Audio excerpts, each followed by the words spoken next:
table full of people. Laughter, conversation, someone pouring wine, someone checking their phone under the table. And somewhere in the middle of all of it, a person sitting with a smile on their face and a hollow feeling behind the sternum that none of the noise is touching. Now, a cave in the Himalayas, 11th century. One man, no fire worth mentioning, wind coming through the stone. Nothing, no community, no possessions, no one who knows his name tonight. And in the records that survived him, not a single account of loneliness. These two images belong together. Buddhism has known why for 25 centuries.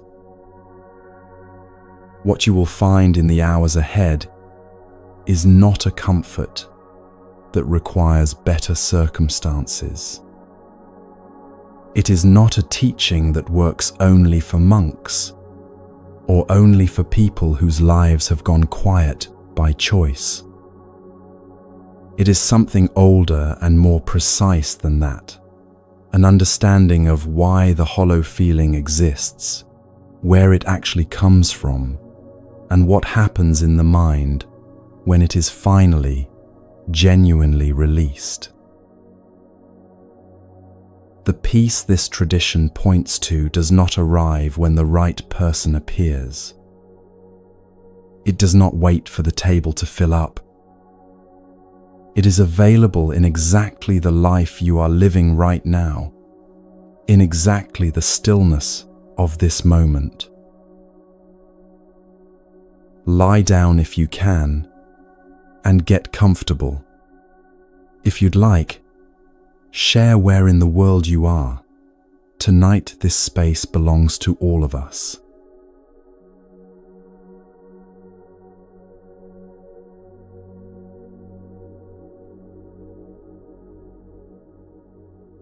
The crowd at the full table has existed in every century.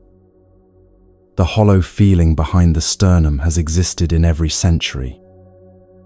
And 25 centuries ago, in a forest in northern India, a man named Nagita stood between a pressing crowd and a quiet teacher and watched something happen that this tradition has been pointing to ever since. Nagita had been managing crowds long enough to know how they moved. He knew the particular quality of attention that gathered around the Buddha, not rowdy, not disrespectful, but dense and pressing, the way water fills a low space without being asked to. People arrived from nearby villages, from farms still carrying the smell of the morning's work, from households that had interrupted their day the moment word reached them. They positioned themselves outside the forest at Ichanangala, and they waited, which was its own kind of pressure, the pressure of many people wanting one thing, all at once, with complete sincerity. He understood their wanting. He did not question it.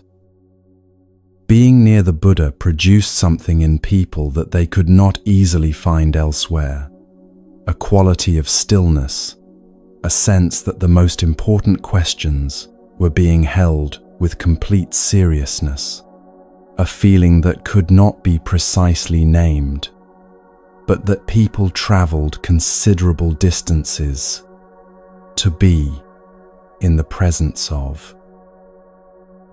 Of course they came. Of course they pressed forward.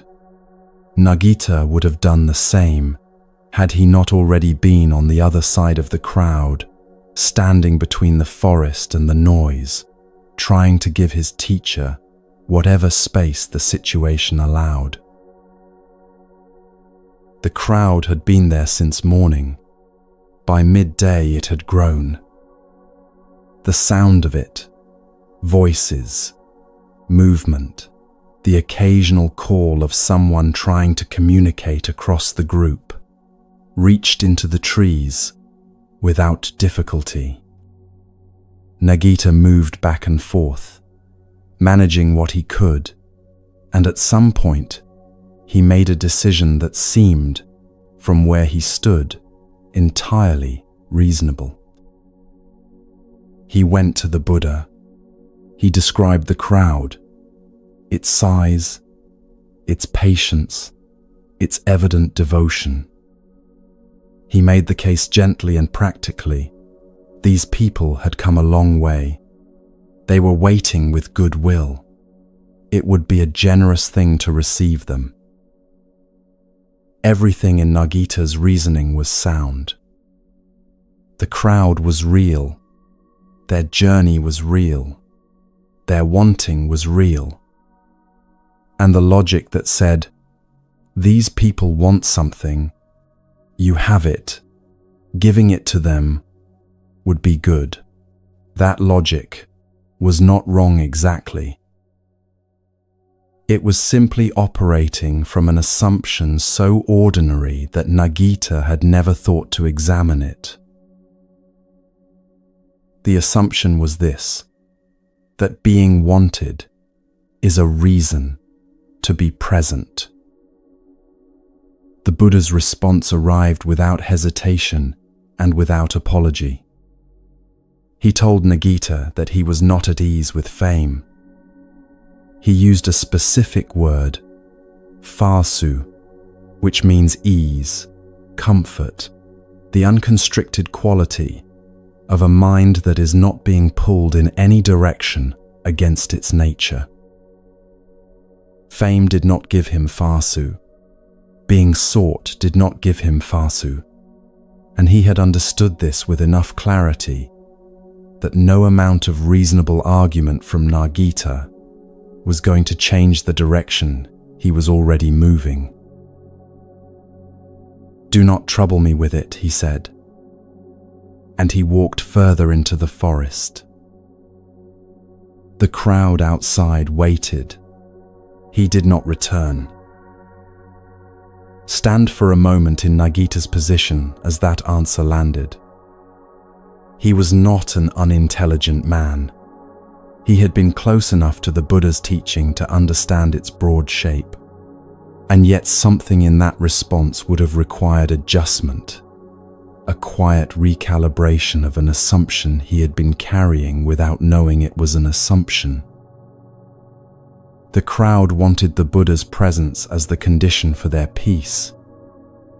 And here was the Buddha, presented with exactly that wanting, choosing the forest instead. Not reluctantly, not with visible effort, with the ease of someone moving towards something natural, rather than away from something uncomfortable. As if the crowd's wanting, however sincere, was simply not the kind of thing that required a response. This is the moment worth sitting inside, because it contains the first and most important distinction this teaching has to offer. The people outside that forest were not suffering because they had no one. They had each other. They had their community. They had traveled together and were waiting together and would return home together. What they were experiencing, that particular pressing forward, that particular inability to simply turn around and go home without having received what they came for, was not loneliness in the conventional sense. It was craving. The specific, uncomfortable insistence that peace was not available to them until a certain condition was met. Proximity to the Buddha, his attention, his presence in their field of awareness. Strip the ancient setting away for a moment and look at the mechanism. A group of people, each individually capable of a perfectly adequate afternoon, rendered restless and driven by the conviction that something they needed was just beyond reach. Not materially unreachable, the forest was right there. Not permanently unavailable, the Buddha was 20 feet away. But withheld by circumstances, which produced in them a state of dissatisfaction that no amount of each other's company was resolving. The wanting was the suffering, not the distance, not the waiting. The wanting itself, the contract, the mind had written that said, "I will be settled once I have this, and not before." Buddhism calls this craving, and it is worth being precise about what that word means and what it does not mean. It does not mean desire in the ordinary sense. It does not mean love or preference or the natural human orientation toward connection and warmth and being known by someone. All of those things are part of a healthy life, and Buddhism has never argued otherwise. Craving is something more specific, the point at which wanting tips into demand, where the mind stops being open to what is present and starts insisting on what is absent.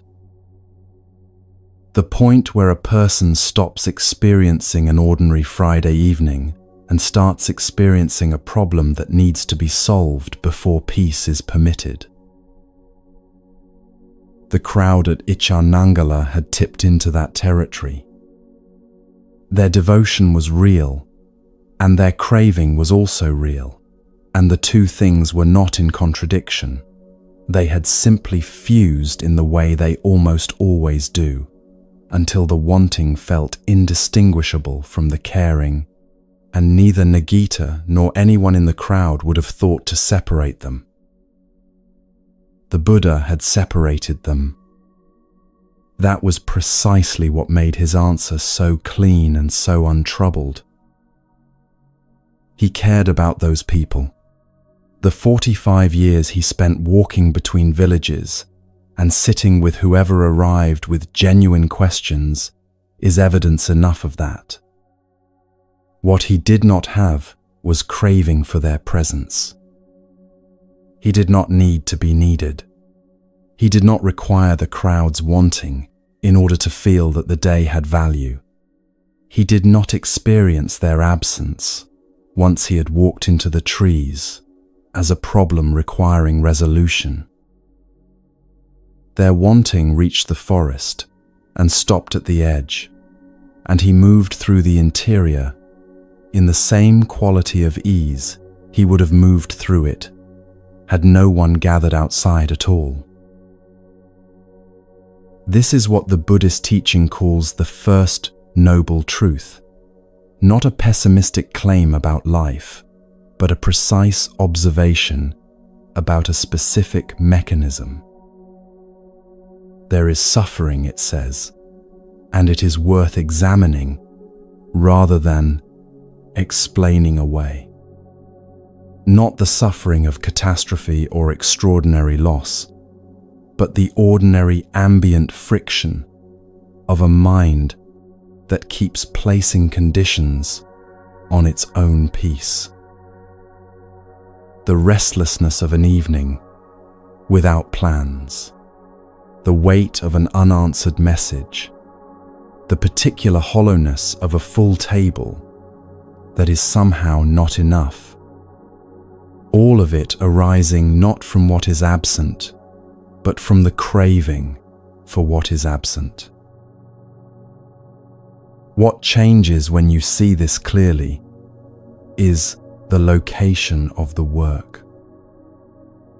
If the suffering is caused by the absence of people, then the only solution is people, and you are dependent on circumstances you cannot control, waiting for conditions to change, hoping the right person appears and the craving is satisfied, which it will be, temporarily until it finds a new condition to attach to.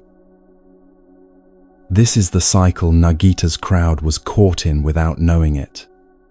Satisfied today if the Buddha came out, needing to return tomorrow, and the day after, the condition met, and then the bar quietly moved, the way it always does. But if the suffering is caused by the craving, by the mind's own insistence on the condition, then everything shifts. The problem is no longer out there in the unanswered message or the empty chair. It is in the pattern of a mind that has learned to make its peace conditional. And that pattern, unlike the behavior of other people, is something that can actually be worked with. The Buddha walking into that forest was not a man turning away from life. He was not performing indifference or practicing some austere discipline that required him to deny the warmth of human contact. He was moving toward the thing that actually gave him ease, with the uncomplicated directness of someone who had examined his own mind carefully enough to know exactly where peace lived and exactly where it did not. The forest was not a consolation prize for a man who could not have the crowd. The forest was the point. Nagita returned to the crowd outside and managed their disappointment as best he could. What he carried back with him, aside from the practical news that the audience would not be happening, was something harder to articulate. The image of a man receiving the news of his own fame, the way you might receive an irrelevant weather report from a distant city. Heard, acknowledged, and left entirely where it landed. That quality, the mind that receives wanting without being moved by it, that hears the crowd and chooses the forest anyway, not from hardness, but from a deep and practiced clarity about what actually produces ease, is not a personality type. It is not something you either have or do not have. It is something the tradition insists can be understood and trained and gradually inhabited by anyone willing to look carefully at the mechanism underneath their own restlessness, which requires, first, being honest about what that restlessness actually is. Not loneliness, in the simple sense, not a social problem with a social solution.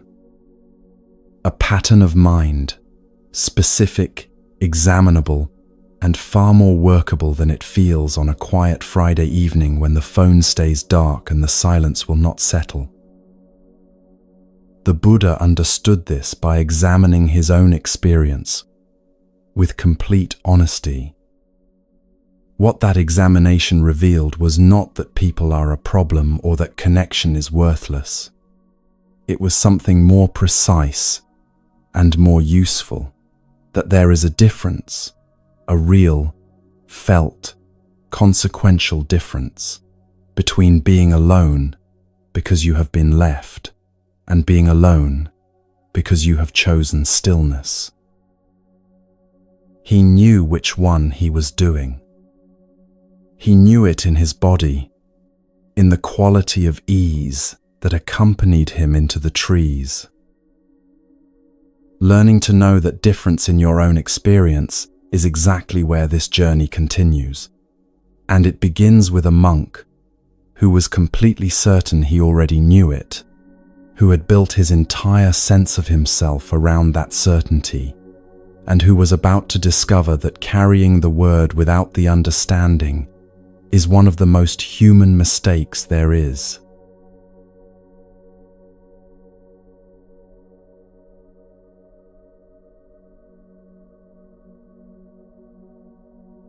He had done the work. That much was clear to him, and he saw no particular reason to be modest about it. Modesty belongs to people who are uncertain, and he was not uncertain. He had looked honestly at what the path required: genuine solitude, real renunciation of the noise and distraction that kept most monks comfortable but spiritually stationary, and he had delivered. The evidence was unambiguous. He slept alone, not in the communal dwelling where monks talked too late into the evening about things that advanced no one's practice. Alone, in a separate space, with no one's breathing but his own. He ate alone, while the other monks gathered at mealtimes with the social ease of people who had made community into a comfortable habit. He took his bowl and found a tree and sat with his food and his thoughts and did not consider this a deprivation. He walked alone, the forest paths in the early morning, before the community stirred, before anyone could attach themselves to his routine with the particular clinginess of people who call it companionship. Those belong to him. He had understood what solitude required, and he had done it. Completely, consistently, without complaint. There is a specific satisfaction available to people who have set themselves a difficult standard and met it, and he was in possession of that satisfaction. He wore it the way people wear things they have genuinely earned, not loudly, but unmistakably. When the opportunity arose to speak with the Buddha about his practice, he took it with the quiet confidence of someone presenting work they know to be good. He described his living arrangement, the separate dwelling, the solitary meals, the unaccompanied walks, with the care of a person who wants to be sure the full picture is understood. There was no boasting in his tone, or so he would have said. Simply accuracy, a fair account of a life genuinely lived according to what the teaching seemed to require. The Buddha listened to all of it, and then he said, "There is indeed a way of living in solitude, and what you have described is not quite it." The teaching that followed is one of the most quietly precise corrections in the entire Pali Canon. Not harsh, not dismissive, but so exact that there is very little space to stand outside it and pretend it does not apply. Anyone who has ever confused the outer form of a practice with its inner substance will find themselves somewhere in it. And most people, if they are honest, have confused this particular outer form with its inner substance at some point, because the confusion is so natural, so available, so easy to maintain without ever noticing it is happening. True solitude, the Buddha taught, has nothing to do with who sleeps in the next room or who sits beside you at a meal. Physical separation, however complete, however consistently maintained, is simply an arrangement of bodies in space. It may support genuine solitude. It may create conditions that make inner quiet more accessible, but it cannot produce what it is being asked to produce, and mistaking the container for the contents is one of the most comfortable errors on the path. Comfortable precisely because the container is so visible, so measurable, so easy to point to as evidence that something real is happening. The monk who is truly living in solitude, the Buddha said, is the one who has abandoned what is past, who has not grasped at what is future, and who has thoroughly removed desire and delight in what is present. 3 times: past, future, present. Not the arrangement of bodies in space, but the arrangement of the mind in time. The past first, and the word the Buddha uses here is abandoned, not managed, not visited, and then set aside with effort, but genuinely released. The conversation that ended badly and is still being revised in the small hours of the night, 4 years after the person involved has moved to a different city and probably does not think about it anymore.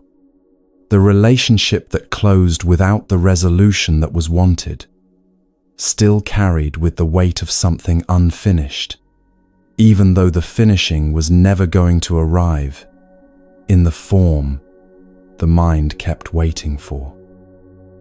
The moment of humiliation, of being misunderstood, of having said the wrong thing at the wrong time, in front of the wrong person, still present in the memory with a vividness that has no relationship to how long ago it occurred. A person can be physically alone in a forest clearing with no human being within 2 miles.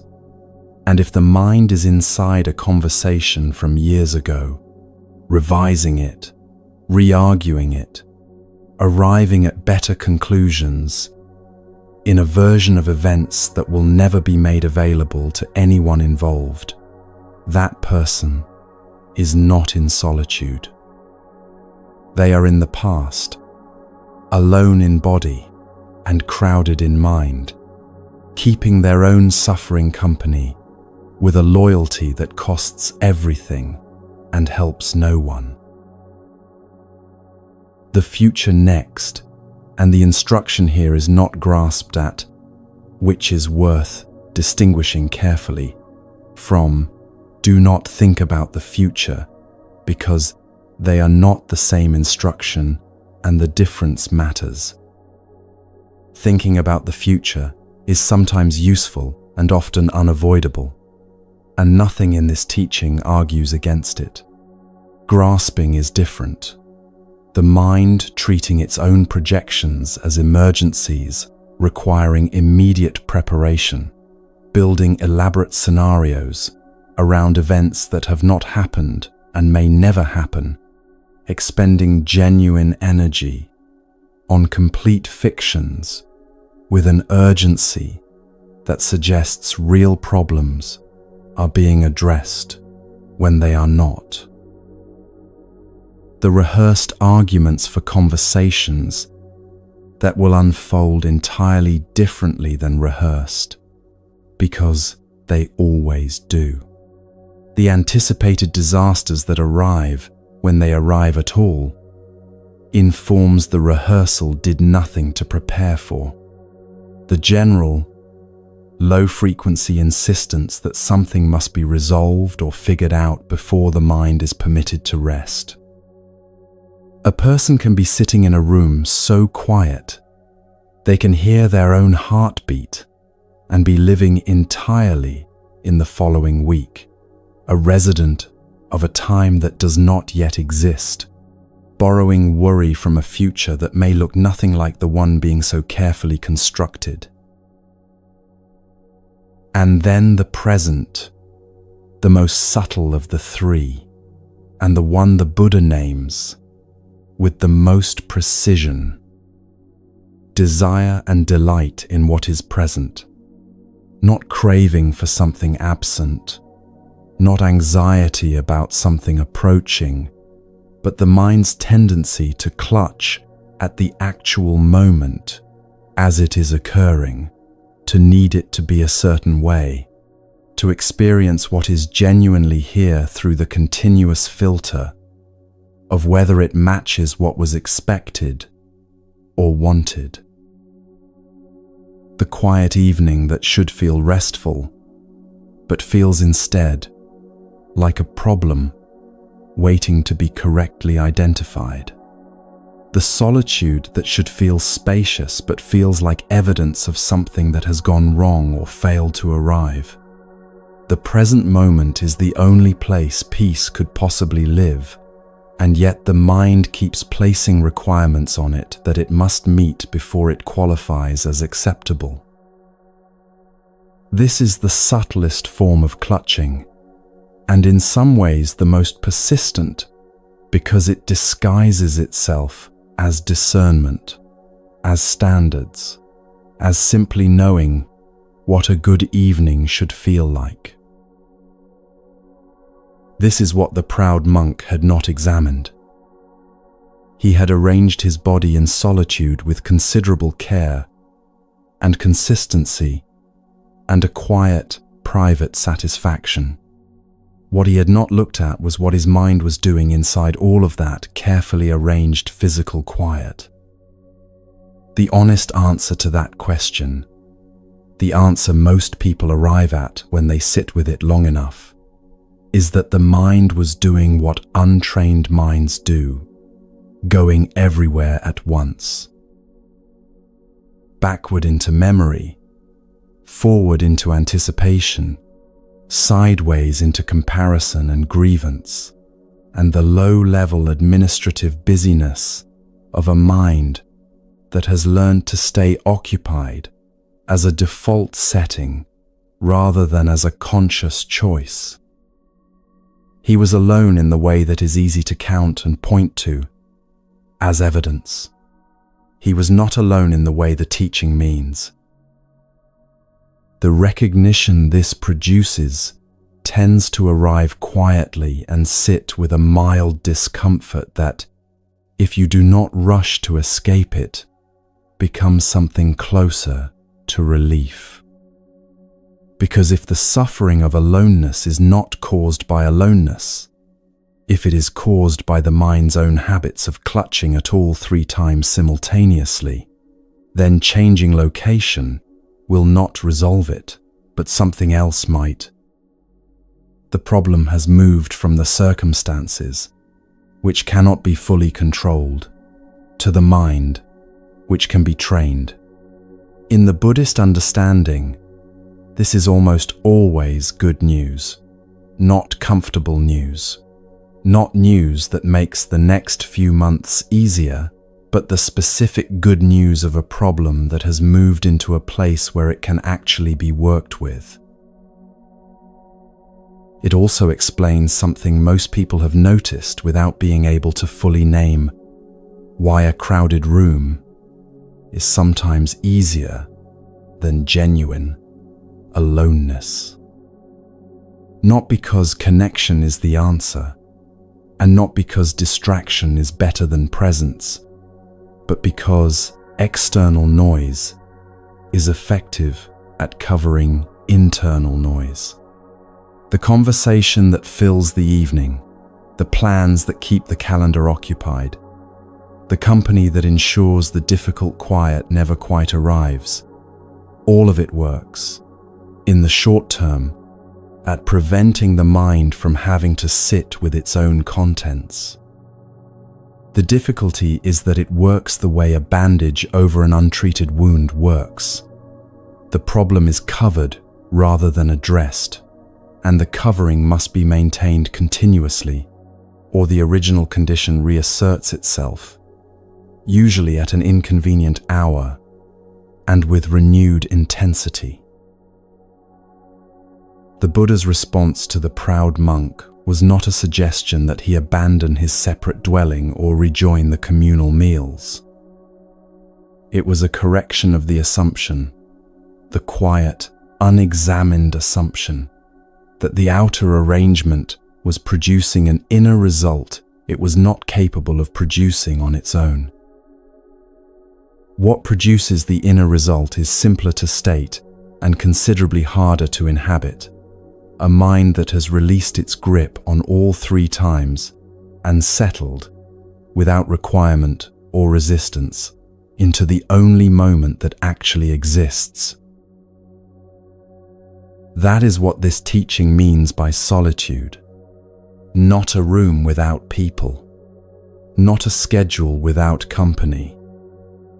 A mind that has genuinely stopped clutching at the past it cannot change, the future it cannot fully predict, and the present it keeps trying to reshape into something it already is. The gap between understanding that clearly and actually living it is where most of the real work takes place. It does not close through a single correction, however precise, or a single teaching, however well-timed. It closes through something slower and more interior, through the gradual process of learning to stay inside the discomfort of one's own company, long enough to understand what that discomfort is actually made of, and to discover, eventually, that it is workable. For some people, finding the willingness to begin that process takes years.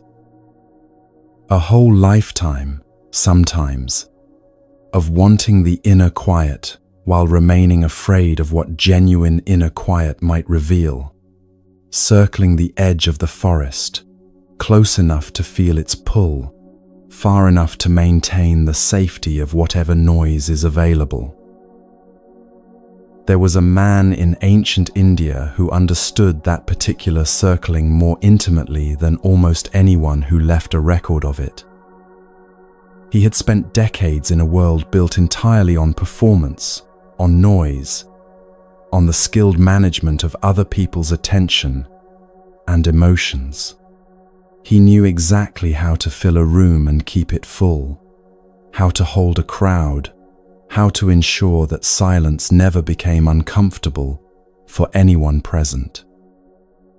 And for years, in the middle of all of that, something kept pulling him in the opposite direction, toward the forest, toward the silence, toward a life that had no audience and required nothing to be performed. He could not explain the pull. He could not silence it either. And the conversation he eventually began to have with his own mind about it, the long, honest, sometimes anguished interior dialogue between the person he was performing and the quiet he was seeking, became one of the most vivid accounts of this particular human struggle that the ancient world left behind. He was not a monk when this started. He was an actor.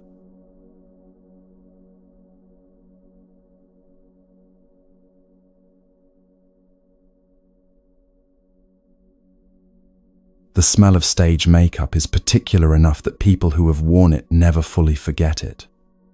Thick and waxy and slightly sweet, it sits on the skin with a weight that ordinary soap only partially removes. You can wash your face after a performance and still catch traces of it hours later, a ghost of the person you spent the evening being for other people's benefit.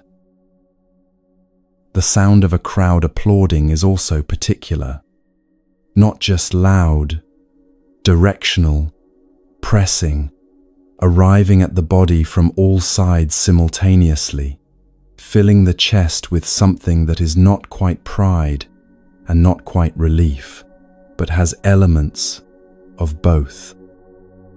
For a few seconds after the final bow, while the sound is still at its peak, there is a feeling of complete sufficiency, the sense that this moment, this response, this evidence of having reached people is exactly what the work was for.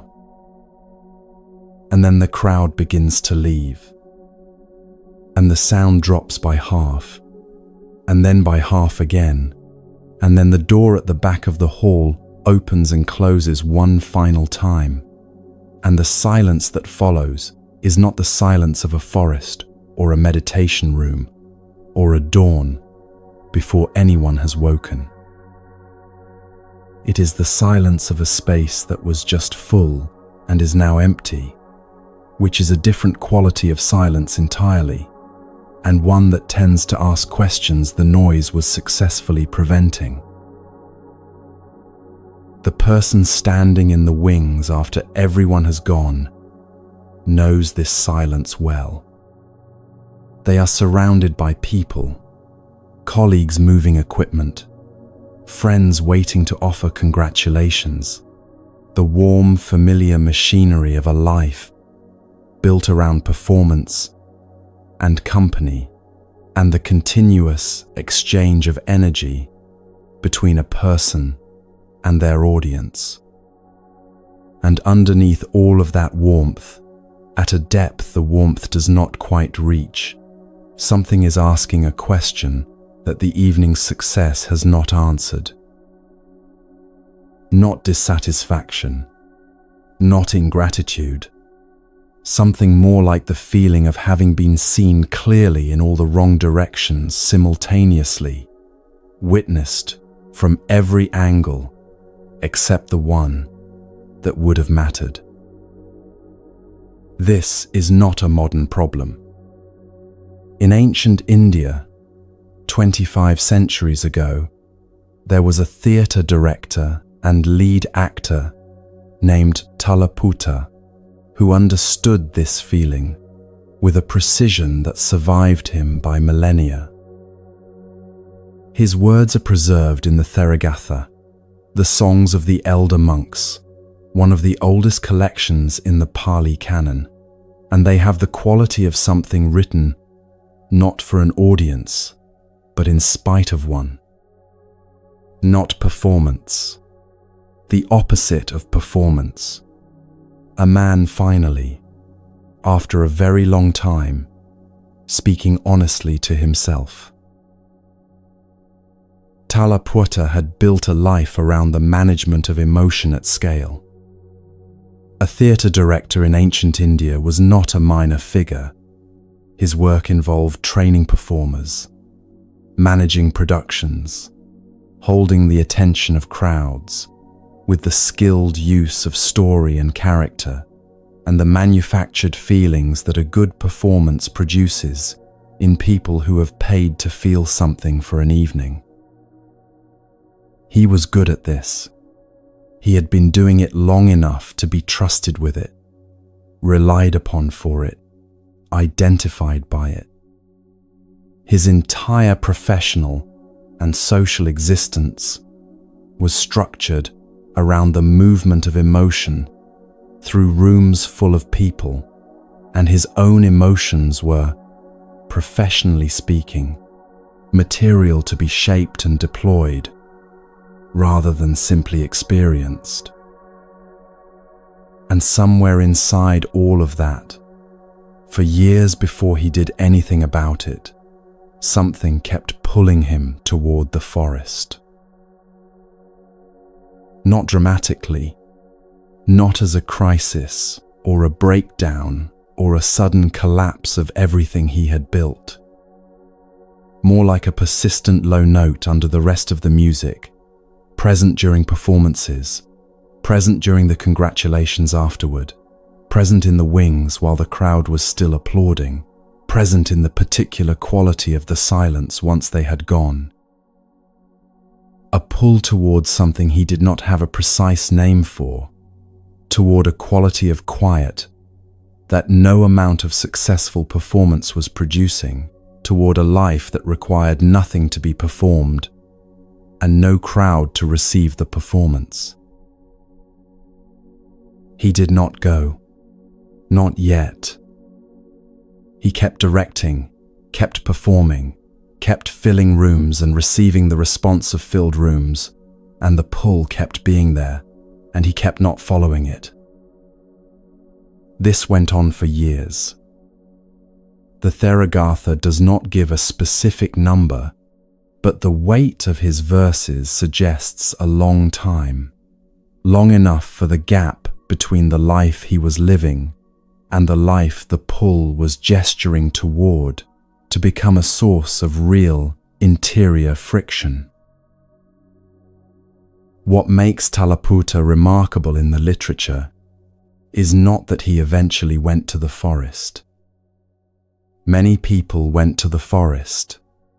What makes him remarkable is what he did with the years before he went, which was to begin a conversation with his own mind that is almost without parallel in the ancient world for its honesty, its specificity, and its lack of performance. He addressed his mind directly, not as a figure of speech, as a being he was in relationship with, a companion he had been ignoring for years, a voice he had been managing and redirecting and keeping occupied with the business of performance so it could not ask its real questions. He spoke to it the way you might speak to someone you have been avoiding for a long time and have finally agreed to sit down with honestly. When, he asked his own mind, will you finally let me go? When will I sit alone in the mountains and see things as they actually are? How long are you going to keep me here, filling rooms, managing crowds, producing feelings in other people, while your own remain unexamined? His mind answered back. Not immediately, and not with the answers he wanted, but the conversation had begun, and once begun, it could not be entirely put aside. This interior dialogue, preserved across more than 40 verses in the Theragatha, is one of the most psychologically precise documents of this particular human struggle that the ancient world left behind. Not the struggle to be good, or disciplined, or spiritually accomplished. The specific struggle of a person who knows, somewhere beneath the performance, what they actually need, and keeps finding reasons not to go there yet. The mind he is speaking to is recognizable. It is the voice that comments on everything you do as you are doing it, the running interior commentary that assesses, compares, anticipates, remembers, worries, and plans, rarely pausing, and almost never simply present. Most people spend their entire lives in continuous relationship with this voice, without ever quite noticing that it is the relationship that most shapes their experience of everything else. It is the first thing present in the morning and the last thing quieted at night, and its quality, whether it is hostile or kind, whether it is honest or defensive, whether it can sit in silence without immediately filling the silence with noise, determines more about how any given day feels than almost any external circumstance. Talaputta had been, for years, in a relationship with his own mind, characterized primarily by management and avoidance. Keep it busy. Give it a production to run, a performance to shape, a crowd to attend to. The mind that is fully occupied with external demands is a mind that cannot turn its full attention inward, and turning attention inward to the unexamined questions, the unresolved feelings, the gap between the life being performed and the life being wanted, is uncomfortable enough that most people prefer not to. This is what performance provides that rest does not. Not just company, not just distraction in the ordinary sense, but the specific service of keeping the mind's attention pointed outward with sufficient intensity that the inward questions cannot quite make themselves heard. A packed schedule, a full social life, a continuous demand for presence and responsiveness, all of these work, in the same way, to maintain a particular kind of interior silence that is not peace, but that resembles it closely enough to be mistaken for it. Talaputta knew this. He had been using it for years, and the conversations he began to have with his own mind were, in part, a reckoning with exactly that, with the fact that the noise he had arranged his life around was not separate from the pull toward the forest, but was, in some sense, the reason for it. The forest kept calling because the noise kept failing to provide what he actually needed, and it kept failing because what he actually needed was not available through noise at any volume. When he finally went forth, when he finally left the theatre, left the productions, left the crowds and the applause and the makeup and the particular silence after the audience had gone, the liberation he was seeking did not arrive immediately. The Theragatha is honest about this in a way that makes it more useful than texts that describe transformation as sudden and complete.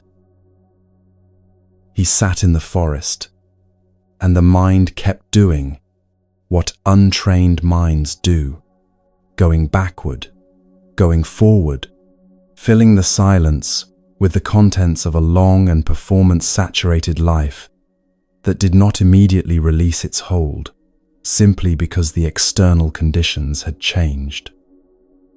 He had removed the noise from outside. The noise inside required different work.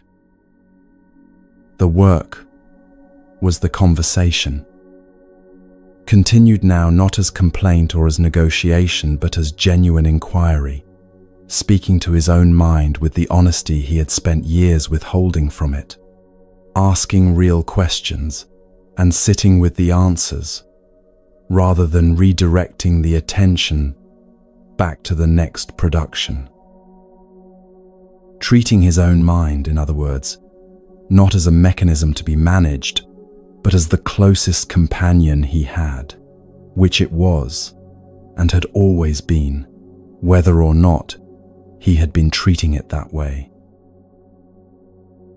What the Theragatha records is the gradual shift from that management to that companionship, from a mind addressed as an obstacle to a mind addressed as a partner, in the only investigation that the forest made possible, not the investigation of texts or doctrines or the external forms of practice, the investigation of what was actually happening inside, moment by moment, in the silence that the performance had for so long been covering. This is what the Buddhist tradition means when it talks about the mind as a companion rather than an enemy. Not a relationship of suppression, where the noisy parts are forced into compliance through discipline or sheer will. A relationship of genuine acquaintance, sitting with the voice long enough to understand what it is actually saying, why it keeps returning to the same territories, what it is trying to protect by maintaining its particular habits of noise and deflection and avoidance. The companionship that results from that quality of honest attention is something cultivated rather than inherited, something that requires, as Talaputta required, the willingness to have the conversation rather than keep arranging circumstances, so the conversation never quite becomes necessary. His verses end in a place of genuine rest. Not the rest of someone who has silenced everything difficult, but the rest of someone who has stayed in the conversation long enough that the difficult things have been fully heard, and having been heard, have lost some of their insistence. The mind that was once managed from a distance has become, through years of honest interior dialogue, something closer to home, not silent, not perfect. Home. What Tallaputta needed from the crowd was many things: the energy, the work, the skilled deflection of his own inward questions. But underneath all of those things was something more specific, something the crowd was providing that he had not yet learned to provide for himself. The sense of being witnessed, of existing fully in the eyes of others, of having one's presence confirmed by the response it produced in a room full of people who were paying attention.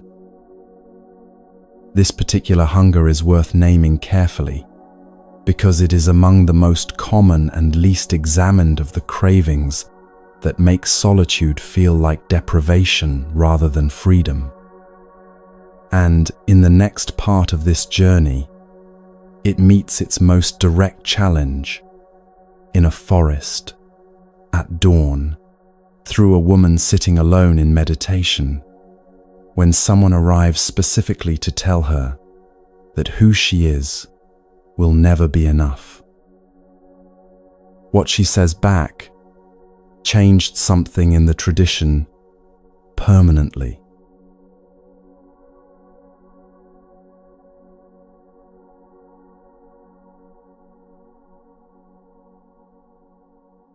You are not enough. That is the voice. Not loud, not dramatic, not arriving with any particular announcement. It comes in the specific quiet that opens up when the performance Tallaputta spent decades maintaining finally stops, when the crowd has gone, when the phone is dark, when the room is genuinely still, and there is nothing left to manage, or produce, or direct outward. In that quiet, the voice finds its opening, and it knows, with unerring accuracy, exactly where to press. You are not enough. Something is wrong with you. If you were the right kind of person, someone would be here. If you were more interesting, more attractive, more compelling, more whatever it is that makes people stay, someone would have stayed. The silence around you is not neutral. It is evidence, a verdict delivered without a trial by the simple, observable fact of your aloneness. Most people know this voice, not as a stranger, but as something closer and more familiar than they would prefer, a companion so habitual that its presence is barely noticed until the external noise drops below a certain threshold, and it becomes, suddenly and uncomfortably, the loudest thing in the room. It is the voice that makes solitude feel like punishment rather than space. The voice that turns a quiet evening into a case for the prosecution. The voice that ensures the mind is never truly alone, even when the body is, because it fills every available silence with a relentless, personalized assessment of what the silence means. Buddhism has a name for the force this voice represents. It is called Mara, and understanding what that name actually means is more useful than it might initially appear. In the Pali canon, Mara appears as a figure, a presence, sometimes almost a character, arriving at specific moments to undermine, destabilize, and distract practitioners from clarity. This has occasionally been read as mythology, as the Buddhist tradition's version of a tempter or adversary. But the teaching embedded in Mara's appearances is psychological rather than cosmological. Mara represents the forces operating within the mind itself, the patterns of craving, aversion, and delusion that generate suffering not from outside but from the interior, and that speak, always, in the most plausible and personal of voices. Not as an obvious enemy, as a familiar one, as something that sounds, often, like your own honest assessment of yourself. In the forest outside a village in ancient India, at midday, there was a nun sitting alone in meditation. Her name was Soma. The Therigatha, the songs of the elder women, among the oldest literature, composed and preserved by women in human history, records what happened in that forest with the economy and precision characteristic of texts that have been carried carefully across centuries because their contents are worth preserving. Soma was sitting undisturbed. The sun was high. The forest had the quality of midday stillness that anyone who has sat in one will recognize. Not silence exactly, but a settling, a reduction of movement, as if the heat has convinced everything living to pause for a few hours and simply be where it is. She was in that stillness, in that forest, alone, and apparently at ease with both. Mara arrived, and the first thing he said was this: that place which is hard to attain, can a woman with two-finger wisdom ever reach it? Two-finger wisdom. The phrase requires a moment of context to land with its full weight. In ancient India, two fingers were used to test whether rice was cooked, pressed into the grain, to check its softness, to determine whether it was ready to serve. It was domestic work, practical work, work considered appropriate for women and beneath the concern of anyone engaged in matters of substance. Two-finger wisdom, therefore, was not a neutral description. It was a comprehensive dismissal, the suggestion that women's knowledge was, by nature, confined to the kitchen and the practical management of household tasks, and that the place Soma was sitting, the practice she was engaged in, the liberation she was moving toward, was simply not territory available to someone of her kind.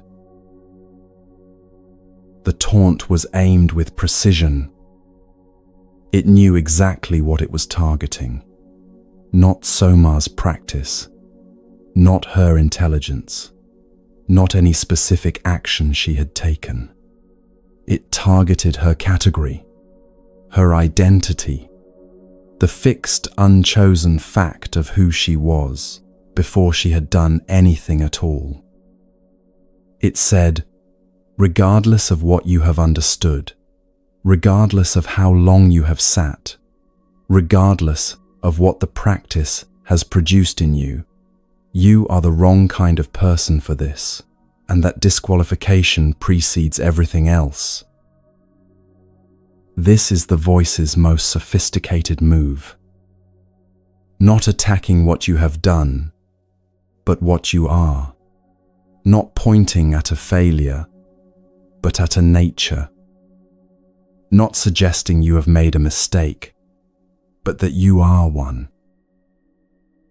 And it is sophisticated precisely because it is the hardest kind of attack to argue against, because you cannot debate your way out of a characterization that has been placed below the level where debate operates.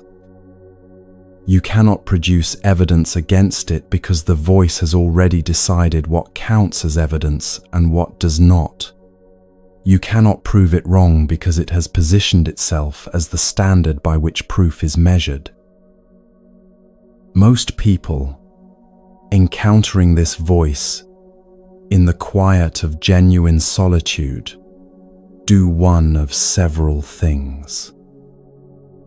They argue back, which gives the voice exactly the engagement it requires to persist. They suppress it, which drives it underground temporarily, where it continues its work below the threshold of conscious attention. They leave the solitude, which removes the conditions under which the voice becomes audible, while leaving the voice itself entirely intact for the next time the quiet arrives.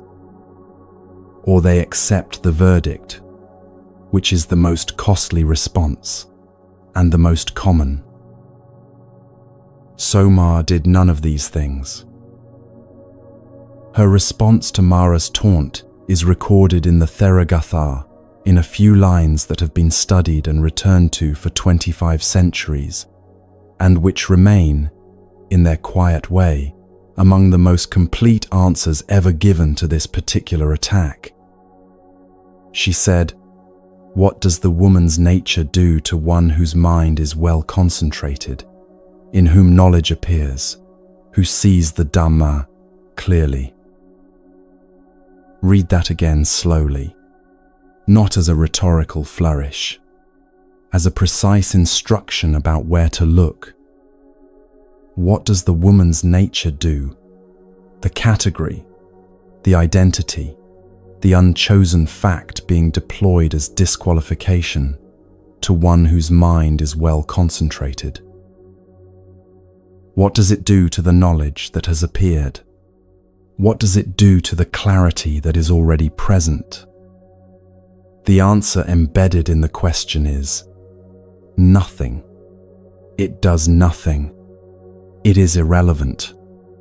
The category has no purchase on what has already been seen.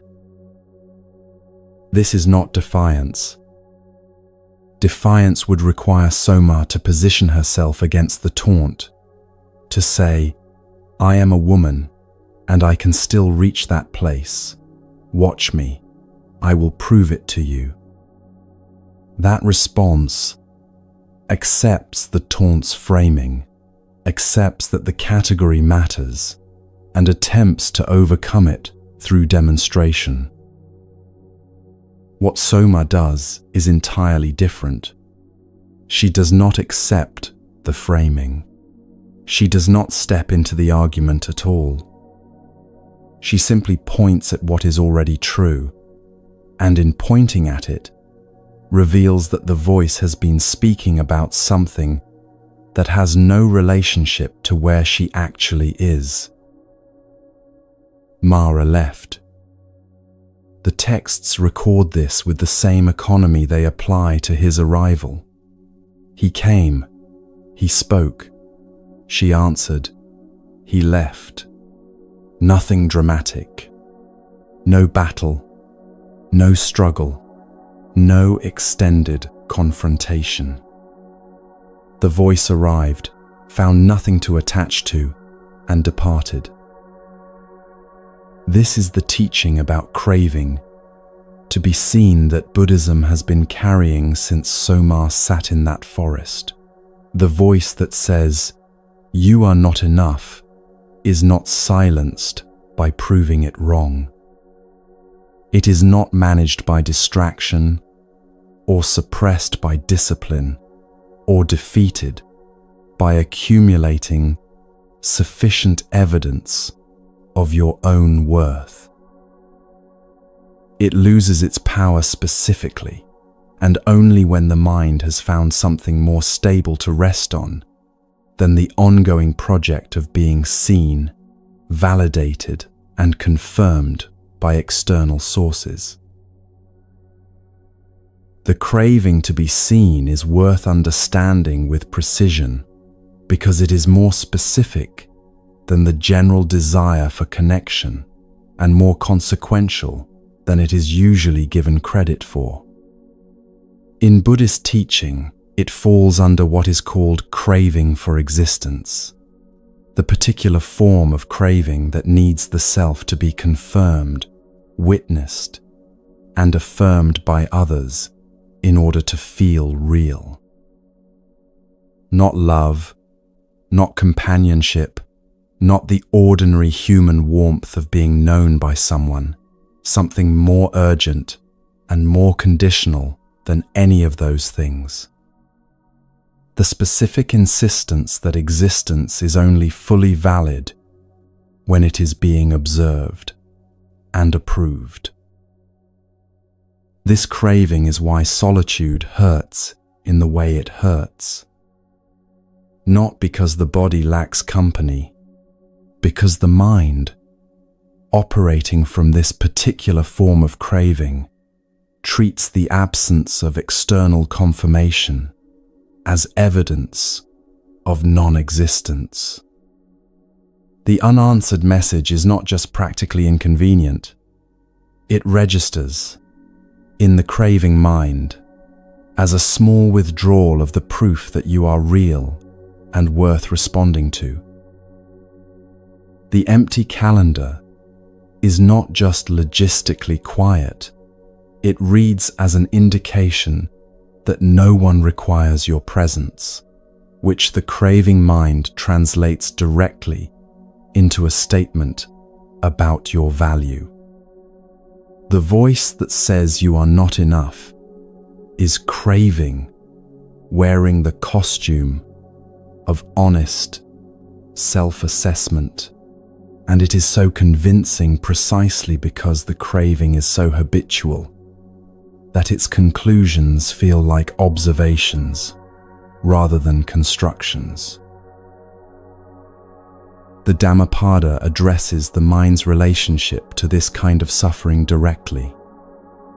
The mind, it says, is difficult to guard, swift, and wanders where it wishes. But the wise one guards it, and a guarded mind brings great ease. The word guarded here does not mean suppressed, or policed, or forcibly prevented from its natural movements. It means known, observed with enough clarity and consistency that its patterns become visible, and visible patterns can be met with understanding rather than simply obeyed. Soma's clarity in that forest was not the result of having no inner voice, no Mara, no craving left to speak in her direction. It was the result of having sat with her own mind long enough, in exactly the way Talaputta eventually sat with his, that the voice's moves were no longer surprising and its conclusions no longer automatically accepted as facts. She could hear it clearly enough to see through it, which is an entirely different relationship to the voice than either fighting it or believing it. What that relationship produces is not coldness, not the sealed-off quality of someone who has decided other people do not matter, not indifference, not hardness, not the performance of someone who is above the need for connection. What it produces is the specific freedom of a mind that no longer requires external confirmation in order to function, that can be alone without treating the aloneness as a verdict, that can be unseen without treating the invisibility as evidence, that can exist fully in a forest at midday with no audience and find the existing entirely sufficient. This freedom is not the absence of relationship. It is the presence of a ground stable enough to make genuine relationship possible, because a person reaching for connection from the craving to be seen is not actually reaching for another person. They are reaching for confirmation of their own existence and using the other person as the instrument through which that confirmation is sought, which is an exhausting thing to be, and a distorting lens through which to try to know anyone clearly. When the craving is no longer driving the reaching, when connection is wanted rather than needed, appreciated rather than required, the quality of what becomes possible between people changes entirely. But that change begins not in relationship but in the forest, in the midday stillness, in the willingness to sit with the voice long enough to see what it is actually made of, and to discover that its authority over you is exactly as solid as you allow it to be. Soma allowed it nothing. Not through effort, not through suppression, not through years of disciplined resistance. Through clarity, the specific, practiced clarity of a mind that had learned to see the voice for what it was before the voice had finished its first sentence. Mara left the forest. The midday sun continued. The stillness remained exactly as it had been before the voice arrived, which is itself the teaching, if you sit with it long enough. What was left after the voice departed was not emptiness. It was something that has been described by practitioners across every century of this tradition, in every language Buddhism has traveled through, with a consistency that suggests they were all pointing at the same thing. Something quieter than the noise and more stable than anything the noise had ever offered. Buddhist teachers have spent lifetimes finding words for it, and one of them, a Thai forest master who spent 60 years in practice and another 60 in teaching, distilled it into a single sentence so precise that it has been carried by his students around the world ever since. That sentence is where this journey continues.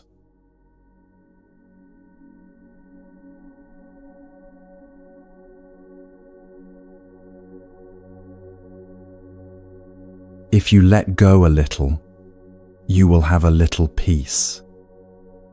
If you let go a lot, you will have a lot of peace. If you let go completely, you will have complete peace. Notice what it does not say. It does not say, release everything at once.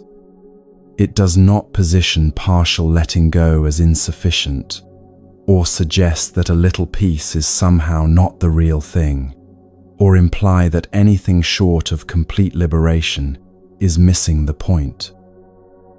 It says the relationship between releasing and peace is direct, proportional, and available right now, in whatever small measure can actually be managed today, in this life, with this mind, in the middle of everything this particular week contains. A little release, a little peace, not as consolation, as the beginning of something real. Now notice what you are holding. Not physically, though the body holds things too, in the shoulders, in the jaw, in the specific tightness that accumulates across a day of managing what cannot be managed and accepting what cannot be accepted. Notice what the mind is holding.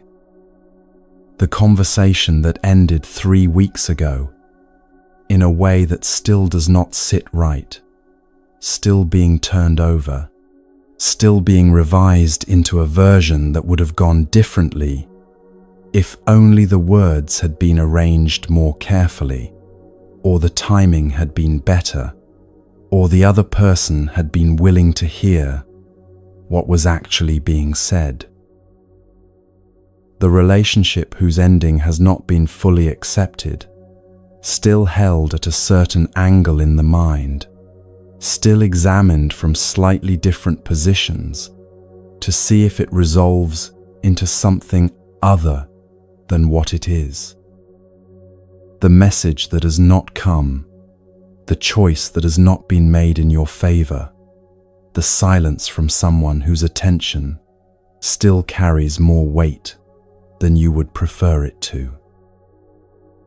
Feel the grip of that holding, not as a metaphor, as a physical fact, because the mind's holding is always registered somewhere in the body, always translated into a particular quality of vigilance, a low-grade alertness that never fully releases, because releasing would mean accepting something the mind is not yet prepared to accept. It is exhausting in the specific way that sustained tension is exhausting, not the clean tiredness of having worked and finished, but the accumulated fatigue of a grip that has no natural endpoint, that cannot be resolved by sleeping or eating or any ordinary form of rest, because it continues through all of those things, quiet and persistent, maintaining its hold on whatever it has decided cannot be put down. Most people carry this exhaustion so consistently that it has become the baseline, the ordinary condition of a mind operating at its habitual level of tension, unremarkable because it has never been otherwise, invisible because it is simply what thinking feels like from the inside. It is only when the grip loosens, even briefly, that the contrast becomes available, the sudden, slightly startling quality of a mind that has set something down and noticed, for the first time in a long time, what the absence of that particular weight actually feels like. Not emptiness. Something closer to space, the specific quality of a room after heavy furniture, has been moved out of it, larger than expected, quieter than expected, with a quality of air that was always there, but that the furniture made impossible to notice. Before going further, it is worth being precise about what clinging actually is, because it is among the most misrepresented concepts in how Buddhism is commonly discussed. Clinging is not love made too intense. It is not caring taken to an extreme. It is not the natural human orientation toward warmth and connection and being known by someone. All of those things are part of a fully lived life, and nothing in this teaching argues otherwise. Clinging is the specific addition to love or care of the demand that its object behave in a particular way, in order for the love or care to continue, or in order for the person experiencing it to remain at peace. The love is real. The clinging is the contract written around it. I will be okay, only as long as this continues in this form, and the fear of its ending, and the vigilance required to monitor its continuation, and the exhaustion of maintaining that vigilance across every ordinary day.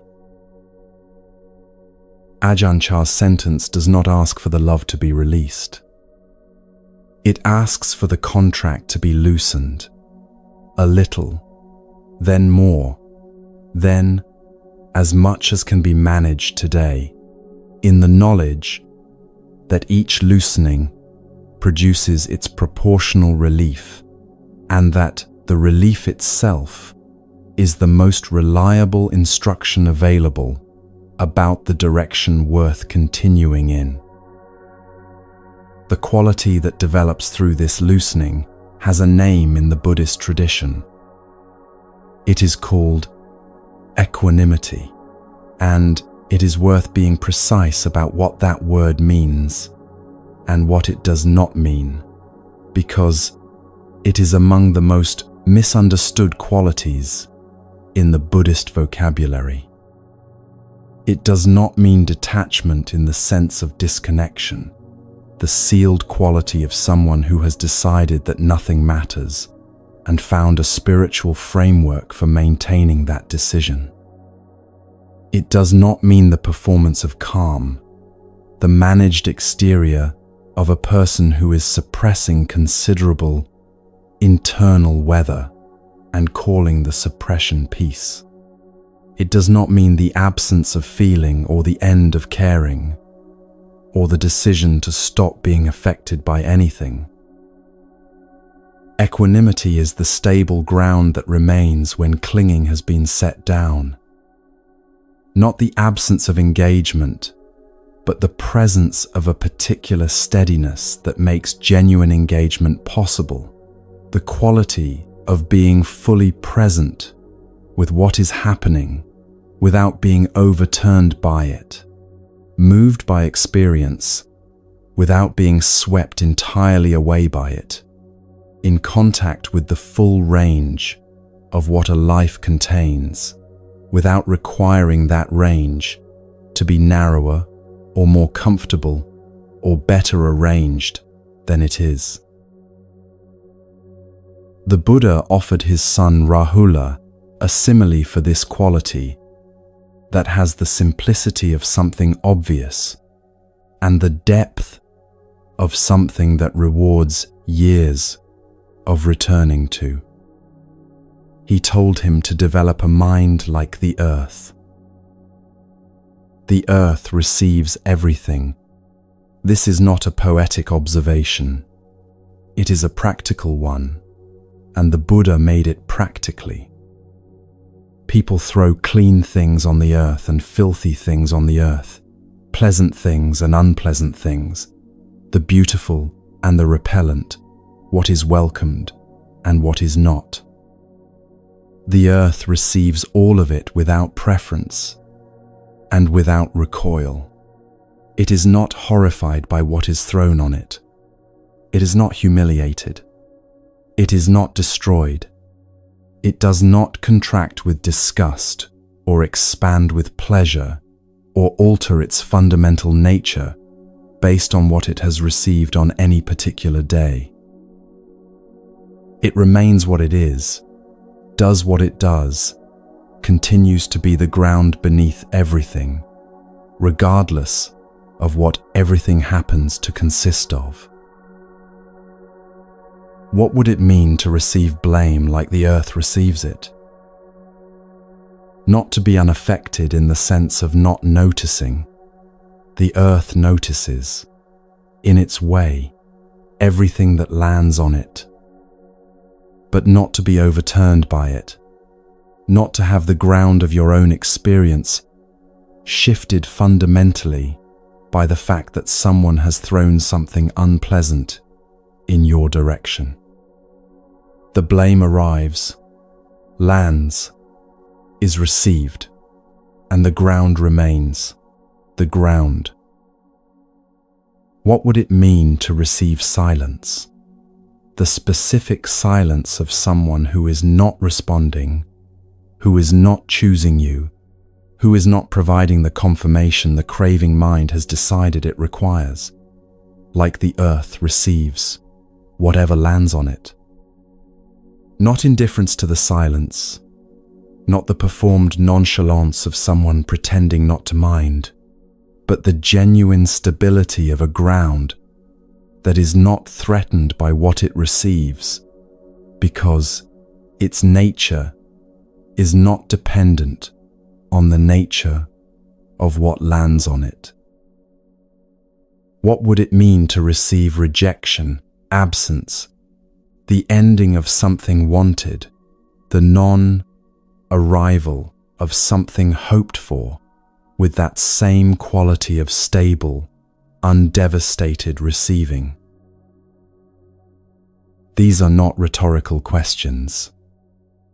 They are practice instructions in the form of questions, and the Buddha gave them to Rahula, not as a philosophical exercise, but as something to be returned to, tested, and gradually inhabited through the ordinary material of a daily life that will provide ample opportunity, whether or not it is sought.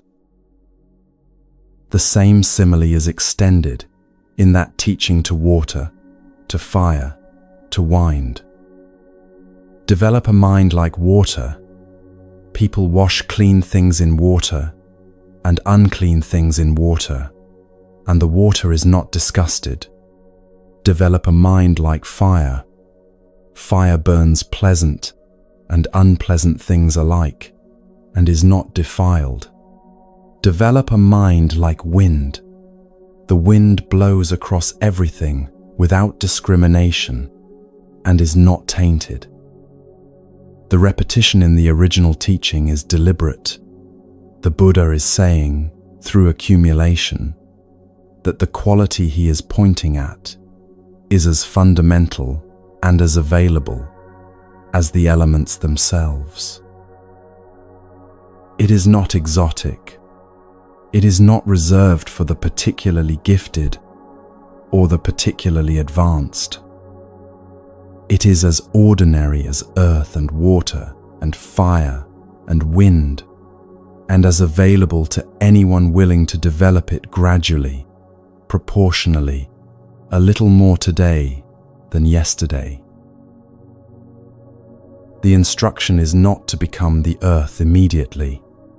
It is to develop a mind like the earth, the word develop carrying all of its implications of gradual cultivation, of something that grows through attention and time, rather than arriving whole through a single act of will. The same proportionality that lives in Ajahn Chah's sentence lives here too, a little more like the earth today than yesterday, a little more tomorrow than today. The ground of the mind becoming gradually more stable, gradually less overturned by what lands on it, gradually more able to receive the full range of what a life contains, without treating each arrival as something requiring the reorganization of everything. The grip loosened is not the relationship ended. It is the relationship freed from the weight of what was being asked of it, the impossible, exhausting demand that it provide the ground of your peace, rather than simply being what it is, a human connection, warm and valuable, and impermanent, and entirely insufficient as the foundation for a peace that needs to be buildable, regardless of what the connection does next. This is what Soma had in that forest. Not the absence of a voice, not the performance of someone above being troubled, but the presence of a ground stable enough that the voice, arriving with its full force, found nothing to overturn. The earth did not recoil from what was thrown on it. It received and remained. Allow that image to settle for a moment. The forest, the midday sun, the ground beneath the sitting figure, stable, undemanding, receiving everything and overturned by nothing. That quality of ground is not a metaphor for something else. It is a description of what the mind is like when the clinging has been set down and what remains beneath it has been allowed to become visible. And what remains beneath it, the nature of the mind when it is no longer being run by the grip and the vigilance and the contract and the craving, is the question the entire tradition has been circling since its beginning. Because the Buddha described it once, in 2 sentences, in a teaching so compressed and so precise that practitioners across every century have stopped at it and read it again. 2 sentences about the nature of the mind itself, what it actually is, underneath everything the noise has been covering. Not what most people expect, not what the craving mind, left to its own conclusions, would ever arrive at on its own. The ground beneath the ground is waiting.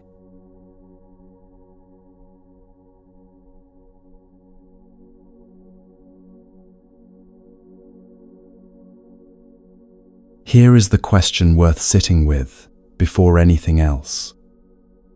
What if the thing you have been looking for in other people, the steadiness, the sense of being fully present somewhere that feels like home, the quality of okayness that arrives briefly when the right person is in the room, is not stored in those people at all? What if it is not stored anywhere outside you? Not available through any arrangement of circumstances, however carefully constructed, not accessible through being chosen or seen or wanted or loved in the right way at the right time by the right person? What if it is already present, not as a potential to be developed or a reward to be earned, but as the actual nature of the mind itself, available right now, in this moment, in this room, obscured not by the absence of the right conditions, but by the very activity of looking for it somewhere else? This is not a comforting idea dressed in Buddhist clothing. It is a specific, precise, and genuinely surprising teaching, one that the Buddha stated with the compressed economy of someone who had examined the question from every available angle and arrived at an answer that required no elaboration, only careful attention. It appears in the Aimguttara Nikaya, the collection of numerical discourses, one of the 5 main collections of the Pali Canon, in a passage so brief that it occupies only a few lines and so precise that it has occupied practitioners for 25 centuries. The Buddha is addressing the monks directly. There is no narrative frame, no story surrounding it, no gradual approach, just the statement, placed there with the confidence of someone reporting an observation rather than proposing a theory. The mind, monks, is luminous. It is defiled by adventitious defilements. The mind, monks, is luminous. It is freed from adventitious defilements. 4 sentences. The structure of them is as important as their content. The first sentence states the nature of the mind, luminous. The second sentence acknowledges what covers it, adventitious defilements. The third sentence restates the first. The mind is luminous, unchanged by what has been said in the second sentence, unaffected in its nature by what covers it. The fourth sentence states, what is therefore possible? Freedom from the defilements, because they are not the mind itself and have no claim on the mind's fundamental nature. The word adventitious is doing the most important work in those 4 sentences. It is not a word that appears often in ordinary conversation, and its specific meaning is what makes the teaching precise rather than merely comforting. Adventitious means arriving from outside, not belonging to the inherent nature of the thing being described. An adventitious element is one that has come from elsewhere and attached itself, present, real in its effects, capable of obscuring what it covers, but not constitutive of the thing it is covering. Not the mind's nature, a visitor, a covering, something that arrived and can therefore, through practice, depart. The craving that makes solitude feel like punishment rather than space, adventitious. The need for validation that makes an unanswered message register as a small withdrawal of proof that you exist, adventitious. The voice that arrives in the forest and says, "You are not enough, something is wrong with you." The silence around you is a verdict, adventitious. The exhaustion of the grip, the contract around love, the continuous low, grade vigilance of a mind that has decided peace is only available once certain conditions are met, all of it adventitious. All of it real in its effects, none of it the mind itself. This is where the teaching diverges sharply from anything the listener may have encountered in the broader wellness conversation. The idea that something good and complete is present inside you is not new. It circulates widely in self, help culture, in therapeutic frameworks, in the kind of spiritual encouragement that says, "Your worth is already there. You just need to remember it." The Buddhist teaching is not that teaching. It is something more specific and, in the long run, more useful. It is not saying that you have a permanent, complete, worthy self waiting beneath the noise to be uncovered and celebrated. Buddhism has been careful about this distinction for 25 centuries, because the idea of a permanent, unchanging inner self is precisely the kind of fixed identity that generates the craving and the clinging and the suffering that the teaching is addressing. A permanent self that is inherently worthy is still a self to be protected, to be confirmed, to be seen and validated. It has simply moved the craving from the outside to the inside and called the move liberation. That is not what the Buddha said. What the Buddha said is about awareness itself, the quality of knowing, of being conscious, of the simple fact that experience is happening. Not a self that is aware. Awareness. The luminosity is the quality of the knowing, not the content of what is known.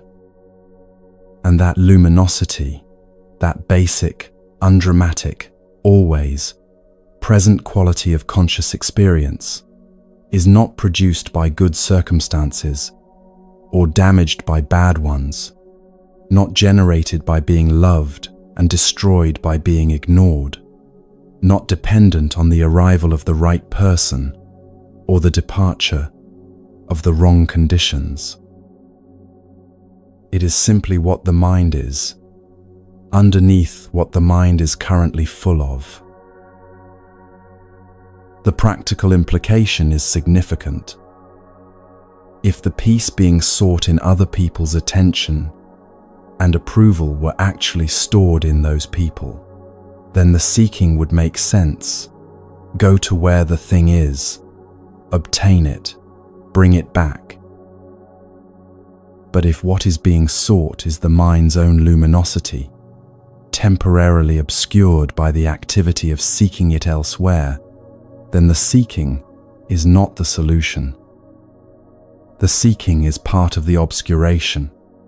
Every reach outward, for the confirmation that the mind is okay adds another layer of noise between the mind and the clarity it already has.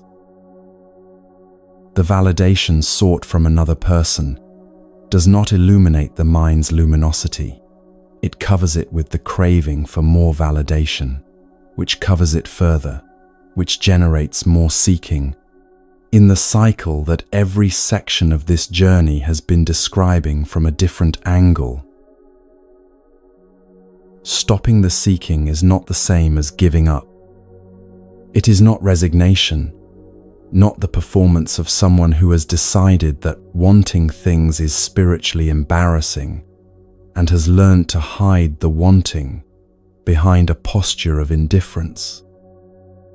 It is something more precise, the recognition that the direction of looking has been wrong and that turning the attention around from the outward seeking to the quality of awareness that is doing the seeking changes everything about what is found. A 9th century Chan master named Dongshan Liangji understood this through something that happened to him while walking. Not in a monastery, not during formal practice, not in the company of a teacher who could point and say, "There, look there," walking alone on an ordinary path, the kind of walking that has no particular destination or spiritual intention attached to it. He crossed a stream and looked down at his own reflection in the water, and something in that moment, the image of himself, looking back at himself, the awareness aware of its own awareness, unlocked a recognition that he had been approaching from the outside and that the outside had consistently failed to provide. He wrote a verse about it that has been studied and returned to in Chan and Zen practice ever since. Today, walking alone, he wrote, "I meet him everywhere. He is now no other than myself, but I am now not him." The compression in those lines rewards patient attention. He meets him everywhere. The clarity, the luminosity, the quality of awareness that the Pabhasara Citta teaching describes, not in one special location or one elevated state, but everywhere, in every ordinary moment of walking and looking and being present on a path. He is now no other than myself, not separate from Dongshan, not waiting somewhere to be found, not stored in a teacher, or a teaching, or a community, but present as the very quality of his own awareness. But I am now not him, and here is where the Buddhist teaching parts from anything that could be misread as the discovery of a grand permanent self. Dongshan is not him, meaning what he has found is not a self to be identified with and carried proudly forward as an achievement. It is awareness, which is not a possession and not an identity, and not something that can be owned or lost or confirmed or denied by anyone's opinion of the person walking on the path. What Dongshan found walking alone by that stream is what the Pabhasara Citta teaching is pointing at from the inside of a 4-sentence description. The same thing, approached from 2 directions, one through direct statement, one through the lived experience of a man on a path who stopped seeking it and found it had been present the entire time in the quality of the seeking itself.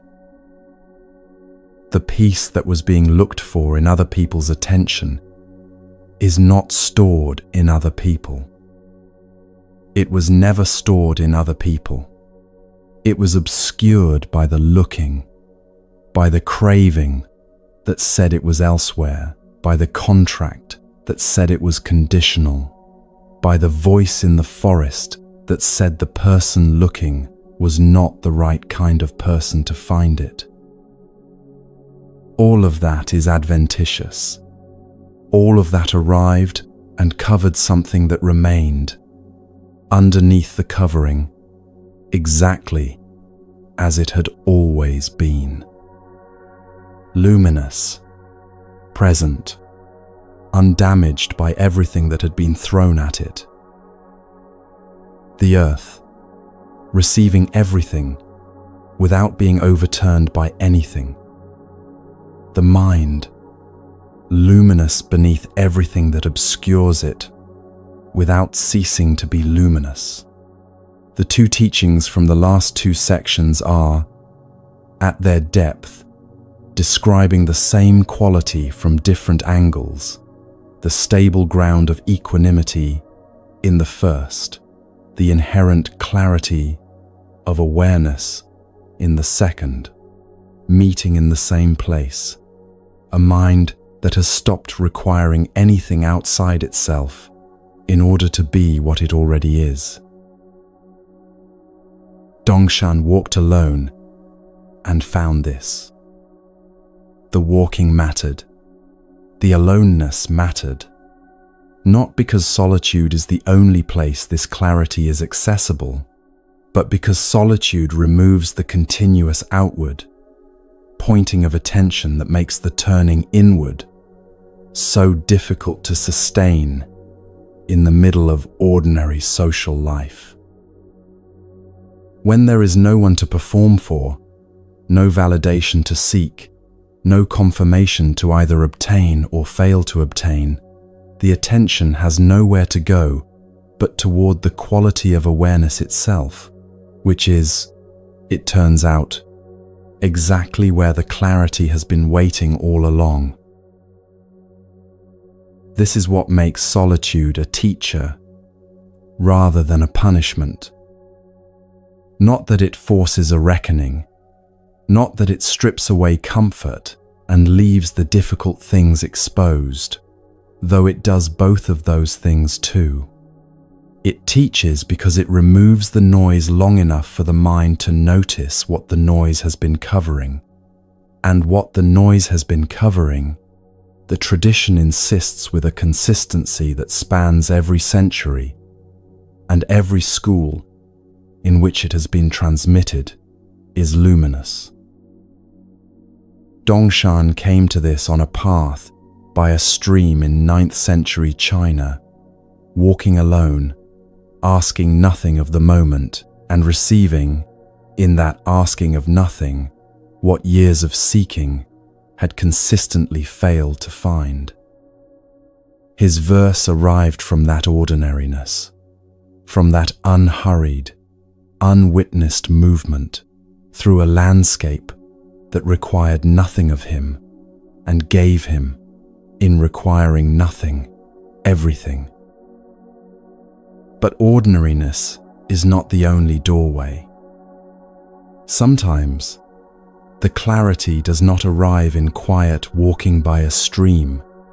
Sometimes, it arrives in difficulty, in exhaustion, in physical pain, in the stripped and down extremity of a moment where everything unnecessary has been removed, not by choice, but by circumstance. And what remains is the mind meeting itself with nothing left to hide behind. In ancient India, a woman climbed a mountain alone on legs that were failing her, using a stick for support, with no teacher waiting at the summit, and no ceremony prepared for whatever she might find there. She did not arrive at the top in comfort or in ease. She arrived in pain, in exhaustion, in the particular stripped quality of someone who has given everything the climb required and has nothing left to perform or protect or manage. And in that state, in exactly that state, not despite it, the luminosity the Buddha described showed itself to her completely.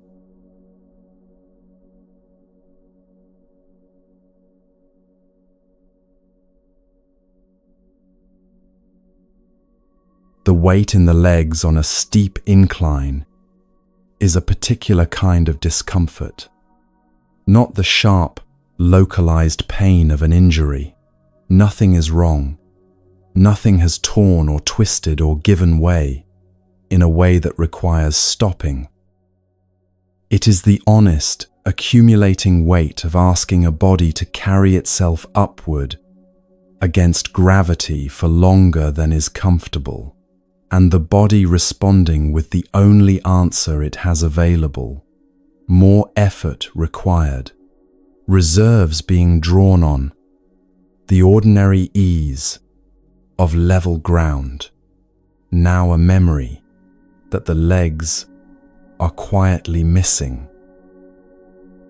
A stick changes this in a specific way, not by removing the effort, but by redistributing it. Some of what the legs were doing alone, now shared between the legs and the arms, and the stick's contact with the ground, the weight of the body no longer carried by 2 points, but by 3.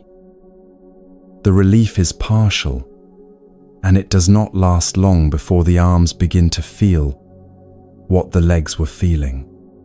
But for a few steps, after finding the right angle and the right rhythm, there is a moment of something that is not quite ease, but is adjacent to it, the particular quality of effort that has found its own economy and is no longer fighting itself.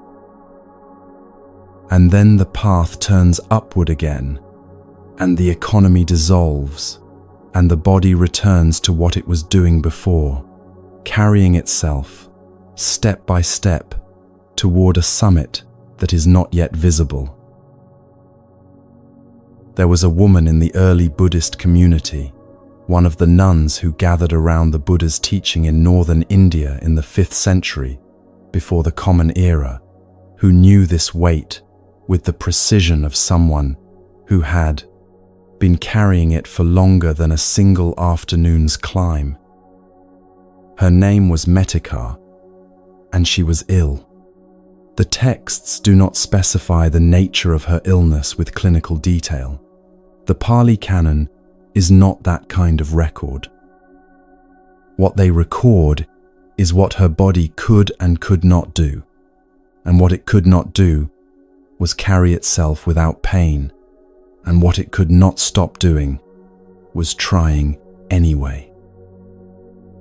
Her story is preserved in the Therigatha, the songs of the elder women, composed in the Pali language and transmitted across 25 centuries to arrive here intact. The Therigatha is among the oldest surviving literature in the world, composed and preserved by women. Not about women, not written by men imagining women's experience, but composed by the women themselves, the nuns of the early Sangha, recording in verse what their practice had produced and what it had cost, and what it had given them in return. These accounts were kept because the women who kept them understood that what Metika and others had found was not a private discovery. It was a transmission, something passed forward deliberately across centuries for people who had not yet arrived at the moment when they would need it. Real women, real mountains, real liberation, recorded by the people who experienced it for the people who would come after them.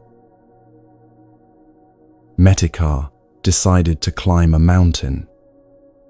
The texts do not record a reason for this decision in the way a modern document might. No explanatory context, no teacher's instruction, no community sending her with ceremony and good wishes toward the summit. She was a nun engaged in practice, and the practice took her up the mountain, and she went. Alone, because the practice was hers to do. Ill, because the illness was also hers, and there was no waiting for it to resolve before the life could continue. With a stick, because the mountain required it, and because using what is available without complaint or ceremony is, in its quiet way, already a form of practice. The climb would have taken time. A steep mountain path, walked slowly on painful legs, with a stick redistributing weight that the legs could not comfortably bear. This is not quick work. It is the kind of sustained, incremental effort that strips away everything that is not immediately necessary and leaves the mind with very little to attend to except what is directly present: the path, the breath, the leg lifting, the stick finding the ground, the weight transferring, the next step. This stripping is not comfortable. The mind that has been keeping itself occupied with the past and the future, with memories, anticipations, and the continuous management of everything that cannot be controlled, suddenly finds itself with nowhere to go except here. Here is the incline. Here is the pain in the legs. Here is the breath, shorter than it would be on flat ground, arriving and departing with the specific urgency of a body working hard. Here is the stick. Here is the ground. Here is the next step. Everything else the mind might prefer to be attending to is, for the duration of this effort, simply not available as a destination. What begins to happen in that enforced presence is what the Buddhist teaching calls the direct experience of impermanence, not as a concept understood and filed away, but as something happening in the body in real time, undeniable and immediate. The pain in the legs is not constant. It rises and eases in response to the particular angle of the path and the distribution of weight and the management of the stick. One step harder than the last, the next easier, the next harder, again in a different way. The breath is not constant. It deepens and shortens, arrives and departs, each breath complete in itself and gone before the next one begins. The effort is not constant. There are moments of something like rhythm, where the body finds its own arrangement with the mountain, and moments where that arrangement dissolves and has to be found again from nothing, from whatever the legs have left after everything they have already given. Everything arising, everything passing, nothing holding its exact shape from one moment to the next. And within that constant arising and passing, within the pain that is not always the same pain, the breath that is not always the same breath, the effort that is not always the same effort, something that is not arising and passing at all. Something present for the rhythm and for the dissolution of the rhythm, for the easier steps and for the harder ones.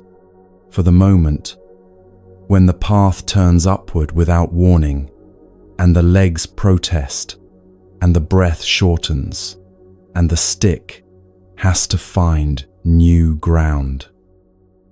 Present for all of it, without preference between the easier and the harder, without the need for the mountain to be more accommodating than it is. This is the luminous mind the Buddha described, not waiting at the summit, not reserved for moments of ease, but present within the difficulty, because it is present within everything, adventitious defilements, and all, undimmed by what covers it, and available to anyone whose attention has been stripped by pain, by effort, by the enforced immediacy of a body working at its limit, of the noise that usually prevents it from being noticed.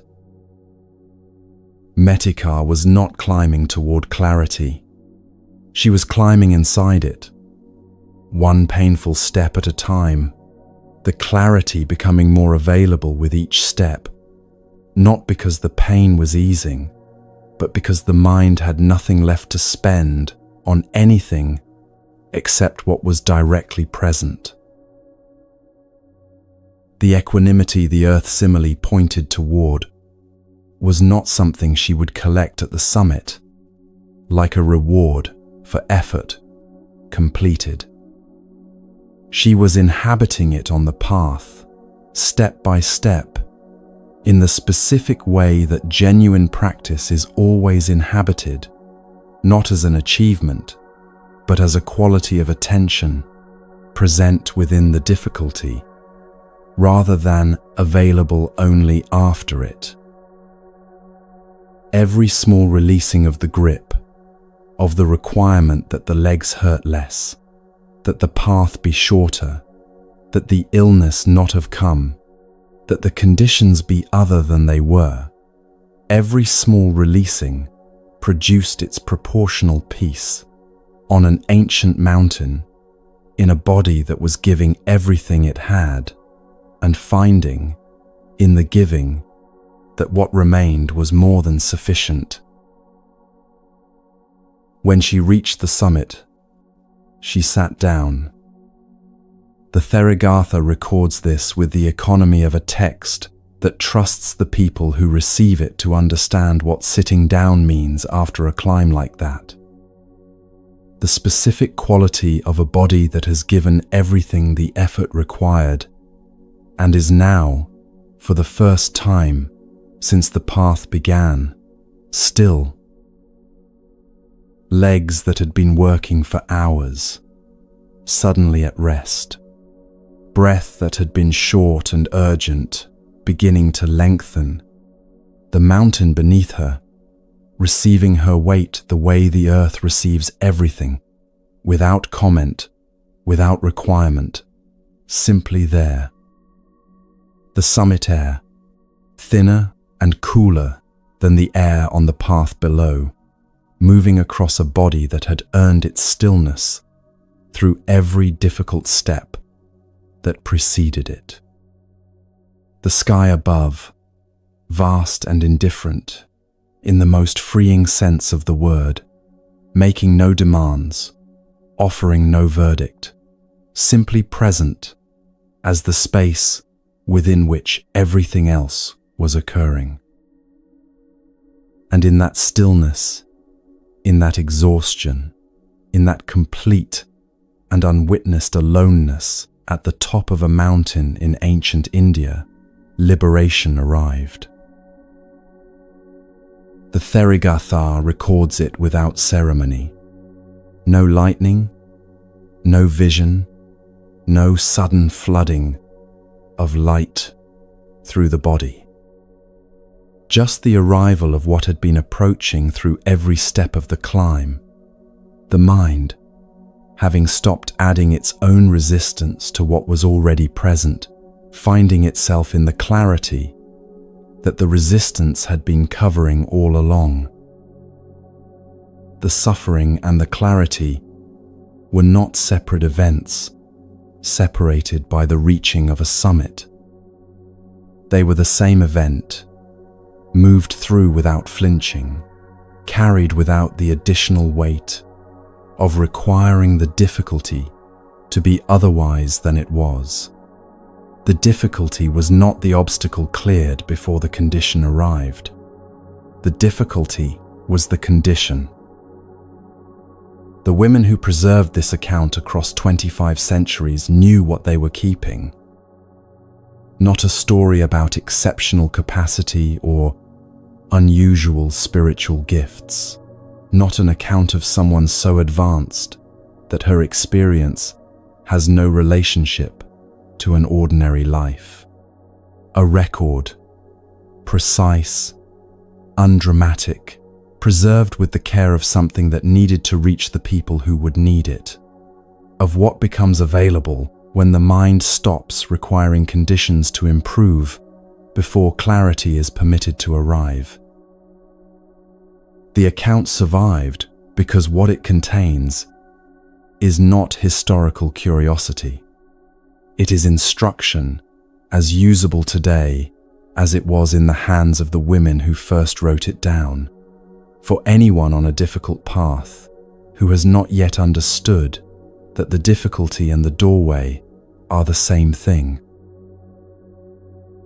Metikar did not announce what happened at the top of the mountain.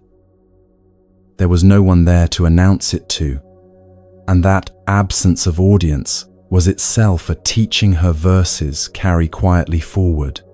What arrived at that summit was not diminished by having no witness. It did not require confirmation to be real. It did not need to be spoken, explained, or received by anyone in order to be fully what it was. The deepest things this tradition suggests across every school and century tend to be like this, most fully themselves in the absence of performance, most completely present when there is no one watching and therefore no reason to be anything other than exactly what is. There is a moment in Buddhist literature where an entire room of accomplished teachers tried to put the deepest teaching into words, each offering their most precise and careful answer, and the last person asked said nothing at all. Not from hesitation, not from ignorance, not from the performance of someone dramatically withholding, from the recognition that what was being asked about had no adequate container in language, and that the most honest response was the one that did not pretend otherwise. The room fell silent, and the silence was recognized by everyone present as the most complete answer that had been given.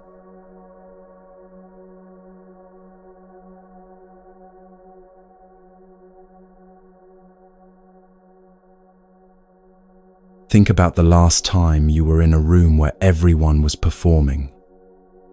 Not a stage performance, the ordinary kind. A dinner table where the conversation moved fast, and the unspoken rule was that everyone should have something interesting to contribute. A work meeting where holding a position, any position, felt safer than the admission that you were still thinking. A social gathering where the measure of a good evening was whether you had been witty enough, engaged enough, sufficiently present in the ways the gathering required presence to look. There is a specific exhaustion that comes from this kind of room. Not the tiredness of genuine effort, the tiredness of sustained management.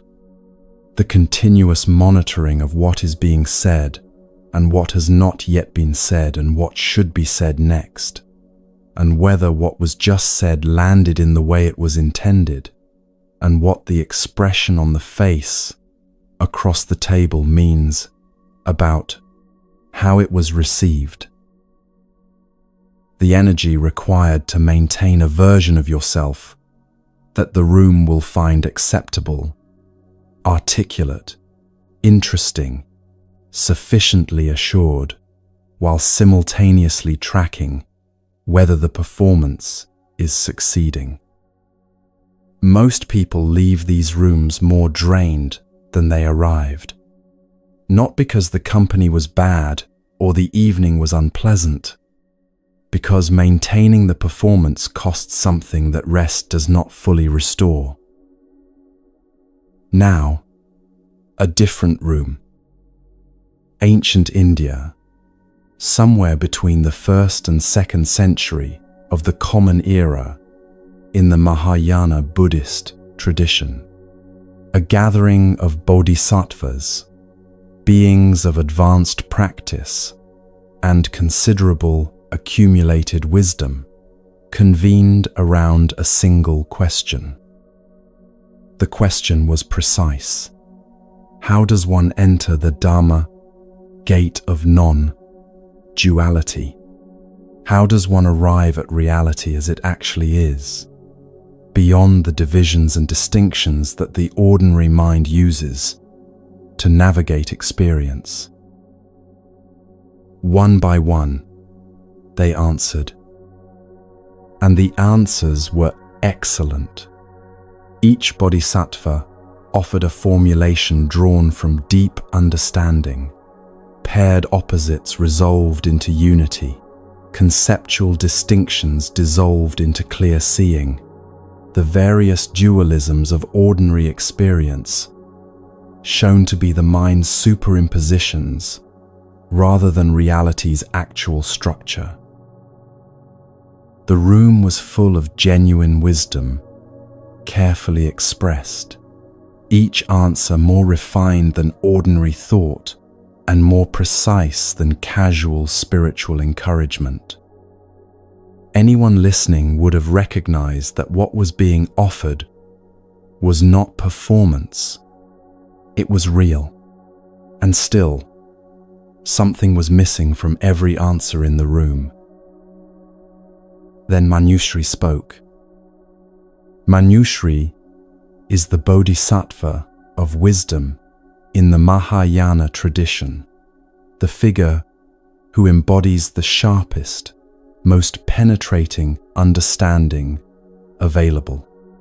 What he said was this: all of the preceding answers, however excellent, had used words.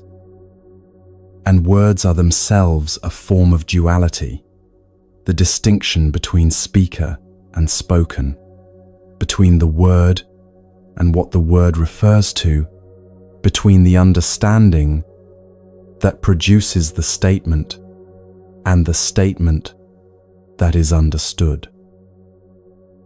Language, by its nature, operates through distinction. The gate of non-duality cannot be adequately contained in the language of gates. Then Manjushri asked Vimalakirti. Vimalakirti was a layman, not a monk, not a bodhisattva of cosmic stature, but a householder in the city of Vaishali, who had, through practice and understanding, arrived at a clarity that the sutra places beyond what most monastics in the text had achieved. He was known for this clarity. The bodhisattvas and monks in the gathering would have expected something from him, a formulation more complete than the others, an answer that resolved what Manjushri's observation had opened. Vimalakirti said nothing. Complete silence.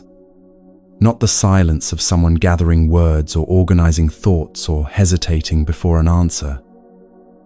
Silence as the answer itself, the silence that does not prepare for speech, but simply is, without apology and without the performance of profundity, without any of the signals that usually indicate something meaningful is being withheld for dramatic effect. Manjushri's response has been remembered for nearly 2,000 years. "Excellent," he said. "Not a letter, not a syllable. That is truly entering the Dhamma, gate of non-duality." The room recognized it. That is the detail worth sitting with. Not just Manjushri's assessment, but the recognition of the whole gathering, that the silence was more complete than any of the preceding answers. The brilliant teachers, who had each offered something genuinely good, understood that what Vimalakirti had offered was of a different order entirely. Not better eloquence, the absence of the need for eloquence, the specific freedom of a mind that had nothing to prove, and therefore nothing that required expression. What makes this scene so precise as a teaching is what it reveals about the relationship between the need to explain yourself and the state of your own inner peace. When Tallaputta was still performing for crowds, still managing the emotions of audiences with the tools of his professional life, the performance was not vanity, it was avoidance, maintained at considerable cost. The need to keep the crowd engaged was inseparable from the need to keep the inward questions from becoming audible. The same dynamic operates in the ordinary social room, not on a stage, not with a crowd, but in the continuous low-grade performance of someone who needs to be understood correctly in order to feel secure about who they are. The need to explain yourself, to justify your positions, to account for your choices, to ensure that the people around you have an accurate and favorable understanding of who you are and why you do what you do, is rarely about them. It is almost always about the discomfort of allowing yourself to be misunderstood, and the discomfort of allowing yourself to be misunderstood is almost always about what the misunderstanding seems to confirm about something you are not yet entirely settled about within yourself. The explanation is not for the listener. It is for the part of you that is still seeking the confirmation the listener might provide. Vimalakirti's silence came from a different place entirely. It was not the silence of someone managing an impression or withholding information or declining to engage. It was the silence of someone who had nothing to protect, no position to defend, no identity to maintain, no version of themselves that required the room's agreement in order to remain stable. When there is nothing to protect, silence is not a strategy. It is simply what is true. The 8th century Indian master Shantideva understood this relationship between inner peace and the craving for social confirmation with a directness that is unusual even within a tradition known for its precision about the mind. In his Bodhicharyavatara, the guide to the Bodhisattva's way of life, one of the most studied texts in the Mahayana tradition, he examined this craving with the candor of someone who had looked at it honestly in himself and found it less comfortable than any performance of indifference to praise would suggest. Flattery, he wrote, accomplishes nothing useful. Being praised does not make you wealthier or healthier or more free. The praise arrives, produces a brief warmth, and departs, leaving the craving for more praise exactly where it was before the praise arrived, which is how craving always works, in every form, at every scale. The mind that needs praise to feel sufficient will need more praise tomorrow, because the praise is treating a symptom and not the condition, and the condition, the belief that sufficiency is located in other people's assessment, remains entirely intact beneath the temporary relief of having been told something good about yourself. What Shantideva asked himself in those verses was when he would finally wander in forests alone, without companion, knowing his work is done. Not as a complaint about people or a romantic attachment to wilderness, as the specific longing of someone who has understood what the continuous performance costs and is ready, genuinely ready, to put it down. The forest he was longing for was not a place. It was the state of mind that Vimalakirti demonstrated in that room, the state of having nothing to explain, nothing to defend, nothing that required the understanding or agreement or approval of anyone present in order to remain what it was. This is where the section's teaching becomes practical rather than philosophical. Not all self-explanation is compulsive, and not all communication is performance. The distinction that matters is simpler than it might appear. When you explain yourself from a place of genuine peace, the explanation is for the other person's benefit, offered without anxiety about its reception, complete in itself, whether or not it produces the desired response.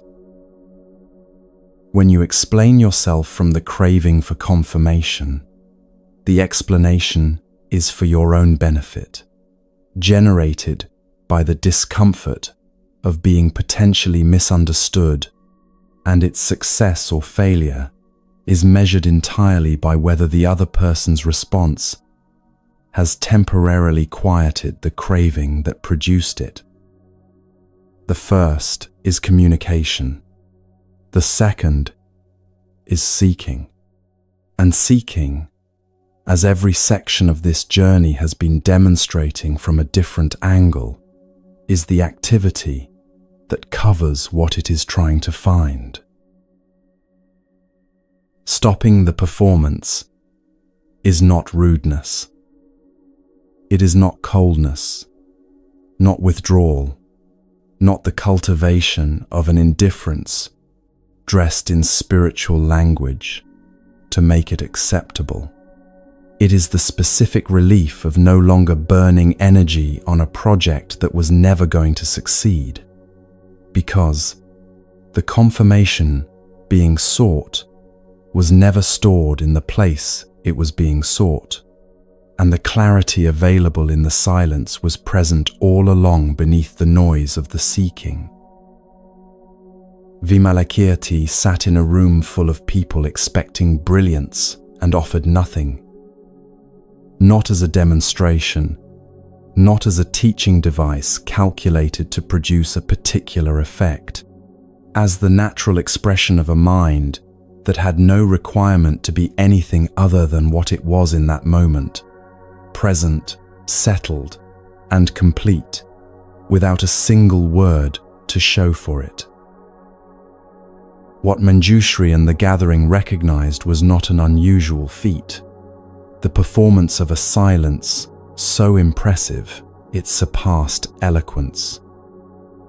They recognized the absence of the need that generates both eloquence and its performance, the freedom of a mind that has genuinely stopped requiring the room to confirm what it already knows. This quality is available in proportion to the releasing that the previous sections have been describing, a little more accessible with each small loosening of the grip, each small releasing of the contract that says peace is conditional on being understood, confirmed, and chosen. A little less explaining produces a little more ease in the same direct and proportional relationship that runs through every teaching in this tradition. The releasing and the peace are not separated by a long journey. They are the same movement, felt immediately at whatever scale it is practiced.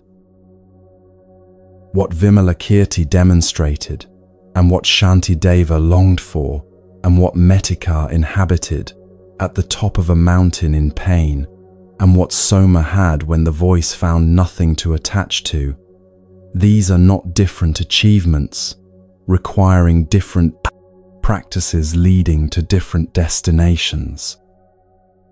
They are the same quality of mind, arrived at through different paths, described in different centuries and different traditions, with different vocabulary, all pointing at the same thing, a mind that has stopped requiring anything outside itself in order to be exactly what it already is. Vimalakirti's silence was the silence of someone who had already arrived somewhere real. What he demonstrated in that room was not a technique but a direction, the specific orientation of a mind that has chosen inner settledness over the continuous labor of social maintenance, chosen the forest over the crowd, chosen the quality of its own awareness over the quality of other people's opinions about that awareness. Choosing that direction consciously, deliberately, with clear eyes, understanding what is being chosen and what is being set down, looks different from the accumulated wisdom of someone who has practiced their way to Vimalakirti's settled silence. It looks like a choice made before dawn, in cold water, in a forest, by someone young enough that the choice is not yet inevitable, and old enough to understand exactly what it means. It looks like the specific urgency of a person who has seen impermanence clearly enough that waiting no longer seems like a reasonable option. That choice, and the forest river where it was made, is where this journey goes next.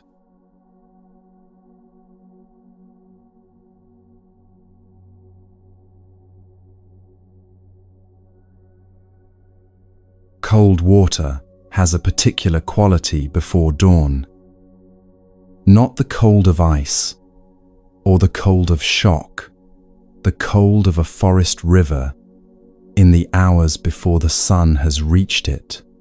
When the water holds the temperature of the night, it has been moving through, and the air above it is only marginally warmer, and the difference between the two is small enough that stepping from one into the other produces less a gasp than a slow, complete waking of every surface of the skin simultaneously. The body becomes entirely present in a way that warmth and comfort rarely produce. Not painfully, precisely. Every boundary of the physical self made suddenly, clearly known. The forest around a river before dawn has its own quality of sound. Not silence. The forest is never entirely silent, but a particular arrangement of sounds that belongs specifically to the hours before light, the water moving over and around whatever the riverbed contains, the occasional shift of something in the trees, whose name and location remain unknown, the specific quality of darkness that has sound in it, the way daylight has color, present and textured and entirely undemanding of any response. Standing alone in water like this, in darkness like this, is not lonely. That is the first thing worth noticing. Not because the aloneness is being managed or suppressed or reframed into something more acceptable, but because the body is too thoroughly present for the mind to be elsewhere, too completely occupied with the immediate reality of cold water and dark air, and the sounds of a forest going about its own unwitnessed business, to be simultaneously occupied with the absence of anyone to share it with. This is the reversal the journey has been moving towards since it began. At the opening, aloneness was something experienced as being done to the listener, a Friday evening, a dark phone, the hollow feeling of a full table that was somehow not enough. Here, in a forest river before dawn, aloneness is something chosen, inhabited, and found to be precisely adequate to the moment it contains. There was a young monk in the early Buddhist community who knew this river, or one like it. His name was Samidi, and the Sayutta Nikaya, one of the 5 main collections of the Pali Canon, records an encounter he had while bathing alone in a forest before dawn that has the quality of something preserved because it is useful rather than because it is dramatic. The encounter is brief. The teaching inside it is not. Samidi had come to the forest river to bathe, as he did, alone, in the dark, before the day required him to be anywhere or do anything or present himself to anyone. The text does not explain why he chose this. It does not need to, because the choice itself is the teaching, present before a word of dialogue has been exchanged. He was young. He was healthy. He had gone forth into the monastic life, not because his circumstances had collapsed and left no alternative, but because something in him had understood, with a clarity that did not require argument, that the life available to him outside the forest was not the life that most needed to be lived. He was standing in the cold water when a deity appeared. In the Pali Canon, deities are not exotic interruptions. They are beings from higher realms who appear occasionally in the teaching record, usually to ask questions rather than to provide answers. This one was curious in the way that someone is curious when they have encountered something they do not quite have a framework for. Here was a young man in a cold river before dawn, in a forest, alone, when pleasure and company and the ordinary consolations of a human life were available to him, when youth itself is, by conventional reckoning, the season most suited to enjoying what the world offers before age arrives to narrow the options. Why? The deity asked it simply. Why this? Why now? Why the forest instead of the life that was available? Samidi's answer arrived without hesitation and without the elaborate philosophical architecture that might have been expected from a young monastic trying to justify his choice to a being from a higher realm. It was urgent in the specific way that things are urgent when they are simply true and require no decoration. He had gone forth while still young, he said, because old age would come. He did not know when death would arrive. He wanted to practice now, while he could, before it was too late. The Pali tradition has a word for the understanding that produces this kind of answer. It is samvega, sometimes translated as spiritual urgency, sometimes as the sense of existential shock that arrives when impermanence is seen clearly rather than merely known as a concept.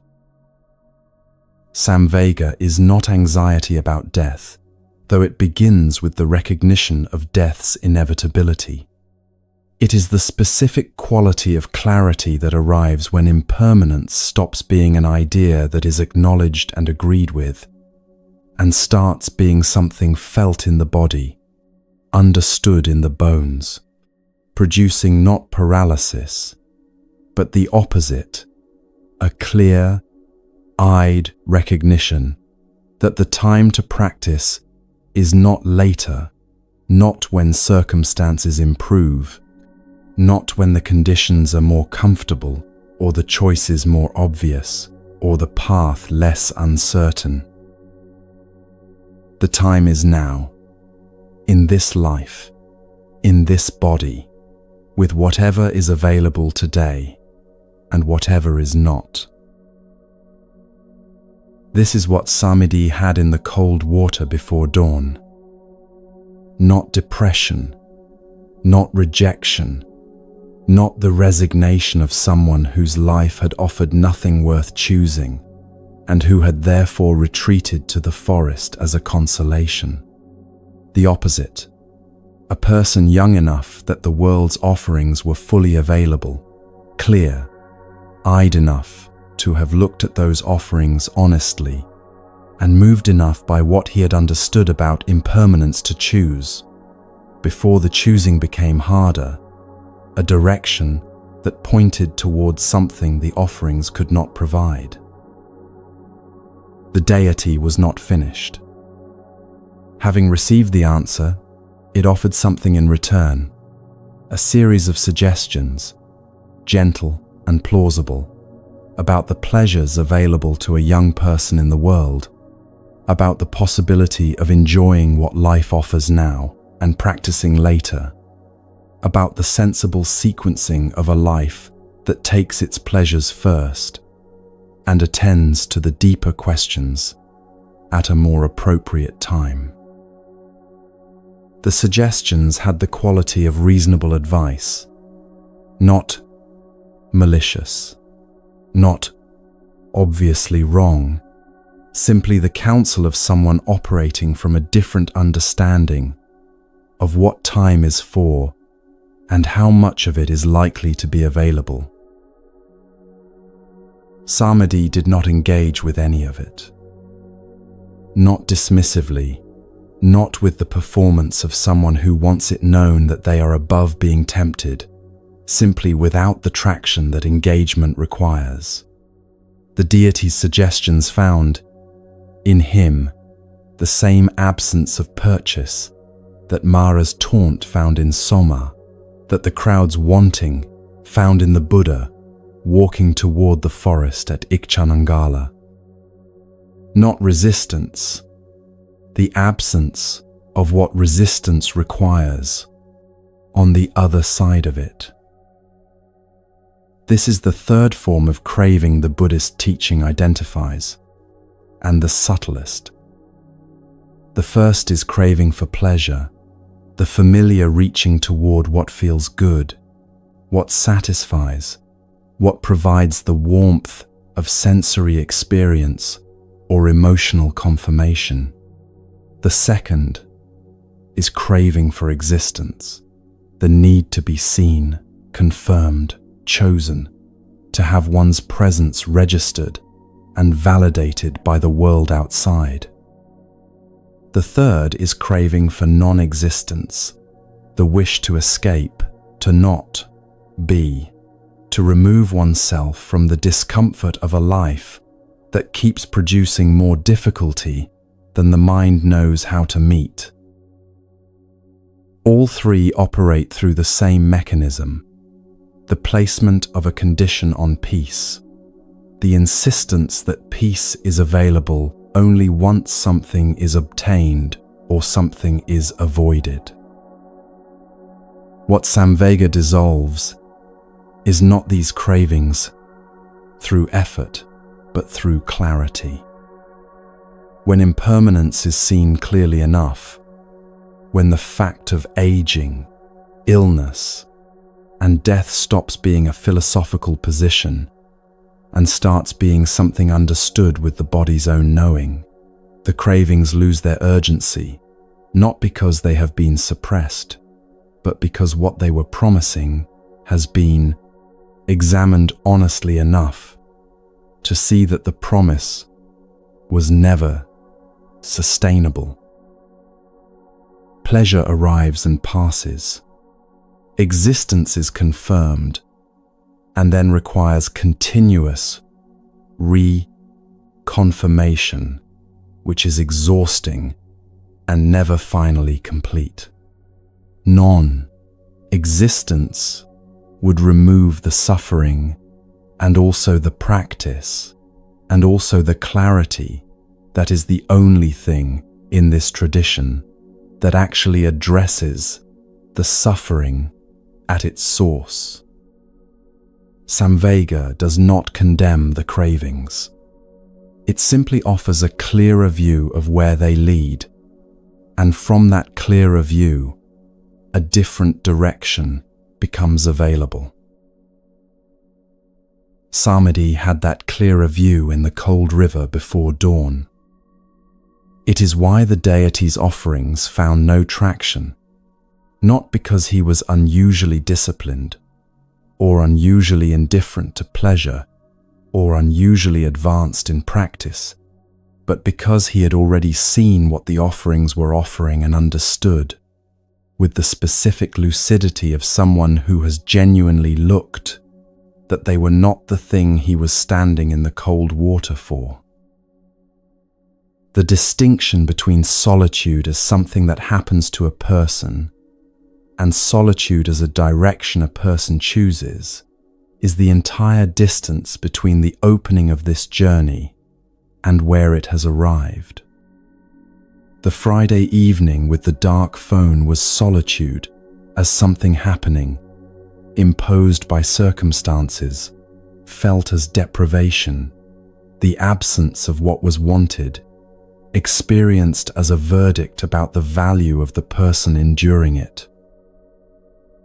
Samadhi in the river was solitude as a direction, chosen with clear eyes, inhabited with full presence, found to be not the absence of something good, but the presence of something that the noise and company and continuous performance of ordinary social life consistently cover.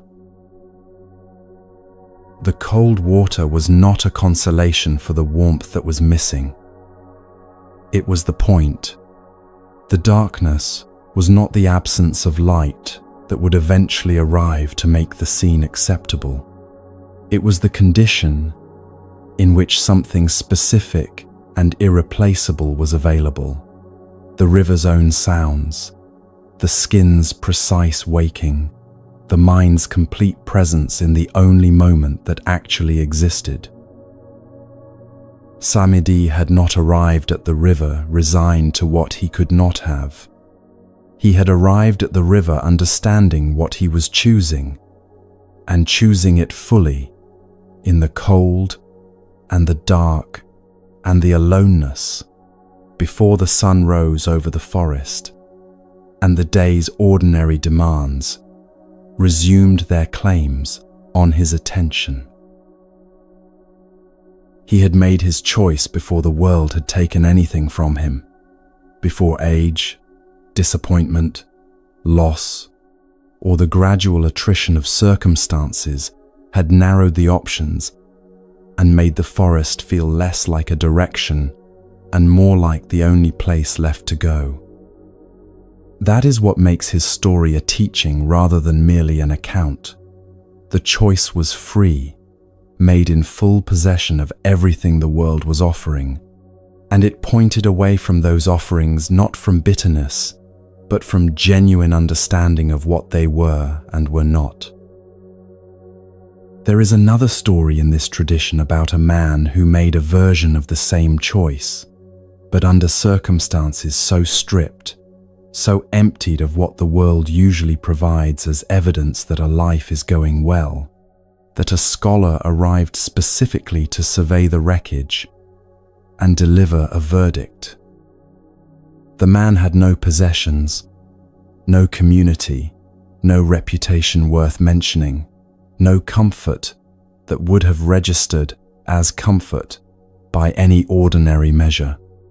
He had, by every external account, nothing. His response to the scholar's verdict was a song.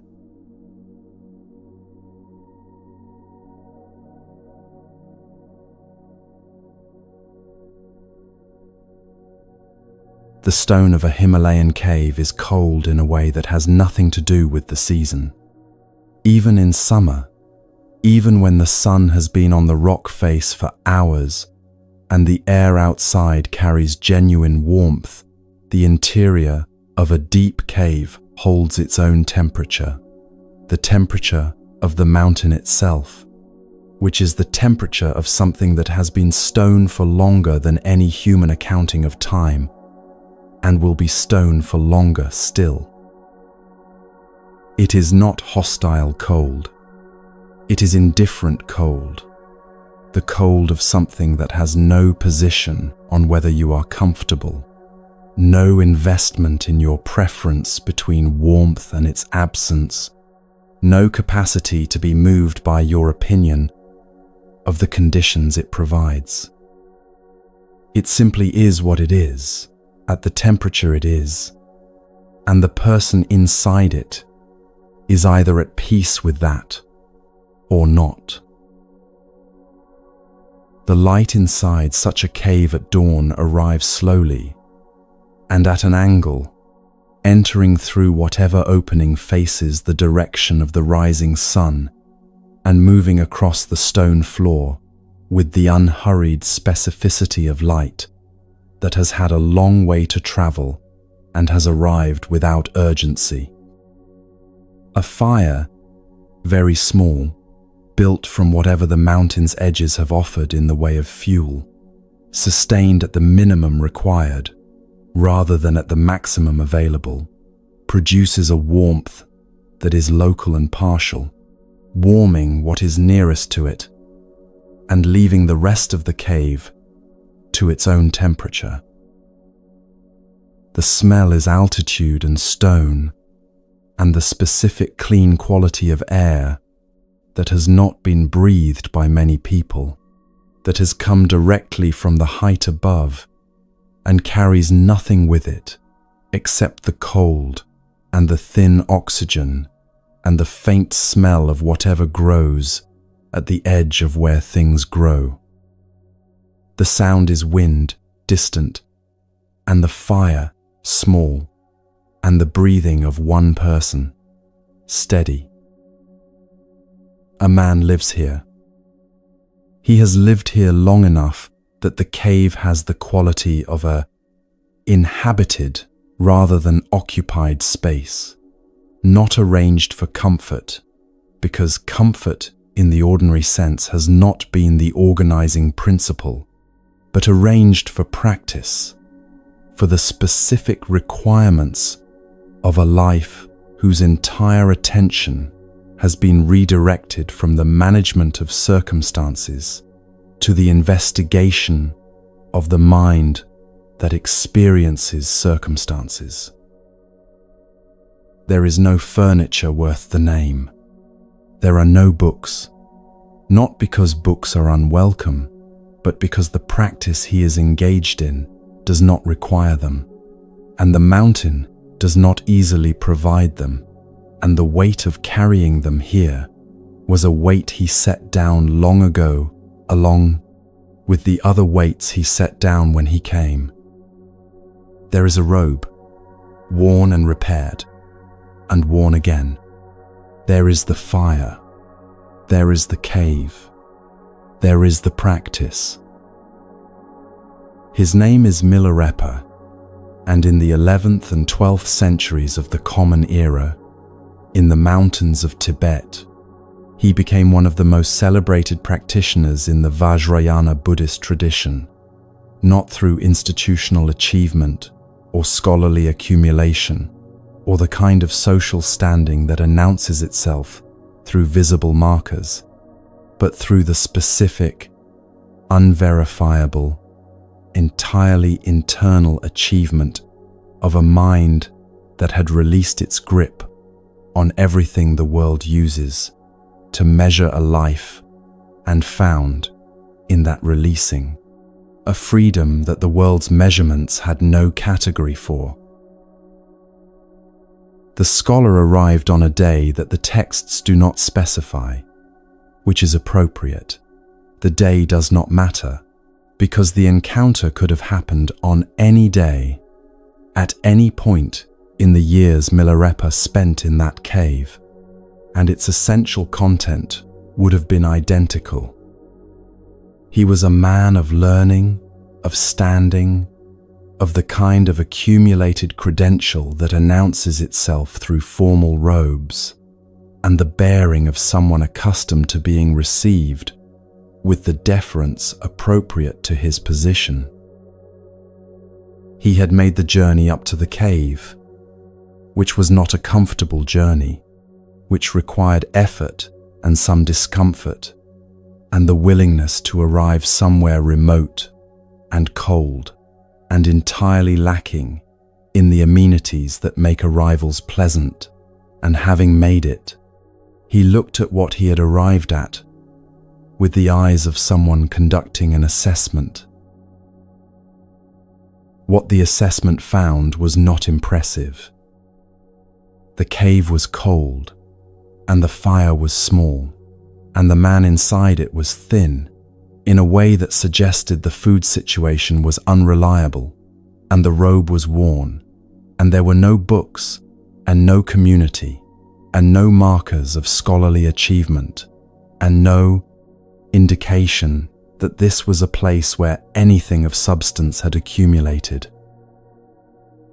The scholar's survey of the scene had the quality of someone who had expected more and was now reconciling the expectation with a reality that fell well short of it, not dramatically, not with hostility, but with the quiet, deflating recognition that whatever he had heard about this man, the evidence in front of him, did not obviously support it. He said what the survey had produced in him, not cruelly, factually, in the way that a person states what they observe when they have been trained to trust observation and to speak from it directly. No status, no learning, no community, no comfort, no possessions, worth cataloguing. A cave, a small fire, a worn robe, and a man whose physical condition suggested that the cave was not providing adequately for the ordinary requirements of a human body. What kind of life was this? What had been accomplished here? What was there to show for the years spent in this cold and remote and entirely unwitnessed way? Milarepa sang, not in the way that people sing when they are deflecting or performing or trying to change the subject through charm, in the way that something sings when the container that would have turned it into speech has been set down so long ago that it no longer exists, when what is true simply comes out in whatever form it takes, which in Milarepa's case was song, had always been song. The songs of the 100,000 songs of Milarepa that the Tibetan tradition preserved because they were not composed but simply true, expressed in a form adequate to their own content. He sang about the cave, not defensively, not with the strained enthusiasm of someone trying to reframe deprivation as abundance, with the straightforward accuracy of someone describing what is actually present rather than what is absent. The cave was his palace, not because it had the qualities of a palace, not because it provided what palaces provide, but because a palace is a place where a person is fully at home, and he was fully at home in this cave, in the way that only a mind that has stopped requiring its surroundings to be other than they are can be fully at home anywhere. His solitude was his wealth. Again, not as a reframing of poverty into something more bearable, as an accurate description of what solitude had produced in him over the years of practice in that cave. The scholar had arrived carrying his learning, his standing, his community, his accumulated credential, all of it real, all of it valuable in the world that had produced it, none of it available to him in the cave, because none of it transferred to the currency the cave dealt in. What the cave dealt in was the specific wealth of a mind that had released the grip on everything the world uses to generate the craving that generates, the suffering that generates, the seeking that generates more craving in the cycle that every section of this journey has been examining from a different angle. Milarepa had released the grip. Not once, not dramatically, not through a single act of heroic renunciation, through years of the gradual releasing that Ajahn Chah's sentence describes, a little more each day, proportional peace arriving with each proportional loosening, until the grip was gone entirely, and with it, the fear that had made the grip feel necessary. What the scholar was looking at, without yet having a framework for what he was seeing, was the complete expression of everything this journey has been moving toward. The Buddha walking away from the crowd at Ichanangala had released the grip on fame. Here was a man for whom fame had simply never taken hold, who had walked past the opportunity for it without looking back. The proud monk in the Ekavihari teaching had confused physical solitude with genuine inner quiet. Here was a man in whom the outer and inner solitude had become identical, a cave and a mind equally still, equally uncluttered, equally at ease with their own contents. Talaputta had spent years in conversation with his own mind, learning to treat it as a companion rather than an obstacle. Here was a man whose mind had become, through that same quality of patient interior attention, the only company he required, and the richest company available to him. Soma had refused to be diminished by the voice that said she was not enough. Milarepa had arrived at the state where the voice had nothing to say, because there was no identity left to attack, no position to undermine, no self-image that required the scholar's good opinion in order to remain intact. The earth simile had pointed toward a mind that receives everything without being overturned. The scholar's survey of everything Milarepa lacked landed on him with the same effect that anything thrown on the earth produces, received without drama, without recoil, without the reorganization of the self around the impact. Metikar had found liberation in difficulty, in pain, in the stripped down conditions of a body working at its limit with no audience. Milarepa had been living in those conditions for years, not as a preparation for liberation, but as the ongoing expression of it. Vimalakirti's silence had demonstrated the freedom of having nothing to prove, Milarepa sang, which is a different form of the same freedom, the expression not of someone trying to convince anyone of anything, but of someone whose inner state is simply accurate, and whose only relationship to the scholar's assessment is the recognition that the assessment has no purchase on what it is assessing. Samidi had chosen before the world had taken anything from him. Milarepa had chosen after the world had been given every opportunity to provide what it provides, had looked at those provisions with clear eyes, and had walked in a different direction for reasons that the years in the cave had not given him any cause to revise. The scholar's tears, when they came, and the texts record that they came, that something in the song reached past the assessment and the credential and the survey of deficiencies, and found the place in him that knew, beneath the knowing, what he was in the presence of were not the tears of someone persuaded. Persuasion operates through argument, through the marshalling of evidence, through the demonstration that one position is better supported than another. What moved the scholar was not an argument. It was recognition, the specific, undefended recognition of someone encountering something real and finding that reality does something to a person that no amount of prepared response can entirely manage.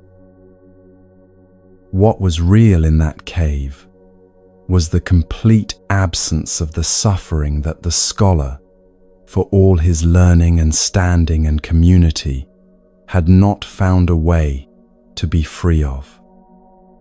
The craving for validation, present in him, present in everyone who has not yet found their way to the releasing the tradition describes, was simply not present in Milarepa.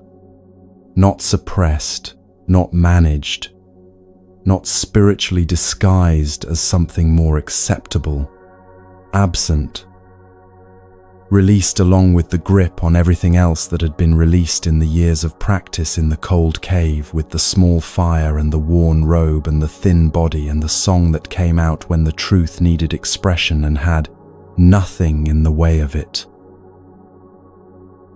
This is the quiet empowerment the journey has been moving toward, not the empowerment of achievement or accumulation, not the confidence of someone who has obtained enough of what the world offers to feel secure in their position. The specific, unshakable quiet of someone who has set something heavy down and discovered that the setting down was not loss, but relief, that what was being carried was the source of the weight, and the setting down was not deprivation, but the end of a burden that had never been necessary. Milarepa had nothing. He needed nothing. And in needing nothing, he had lost nothing, because what cannot be taken from a person is not what they own, but what they have released the need to own, not what they protect, but what they have released the need to protect, not what they have accumulated, but what remains when accumulation has been understood clearly enough to be set down. The scholar came to survey what was missing. He left having encountered something he did not have a word for, something the song had carried from the cave into his chest, in the way that things true enough carry themselves, without requiring the listener's agreement, without needing the listener's validation, complete and present and entirely independent of what anyone thought about it. That is the final teaching of this journey, arrived at through the cave in the Himalayas, the way every teaching in this tradition arrives, not as a conclusion to be accepted, but as a recognition to be inhabited, available to anyone willing to begin the releasing, a little at a time, proportionally, in the life they are already living, in the solitude they are already inside. The cave is wherever you are. The fire is whatever practice you can sustain today. The song is what comes when the grip has been loosened enough that what is true has room to move. Nothing to protect, nothing to fear.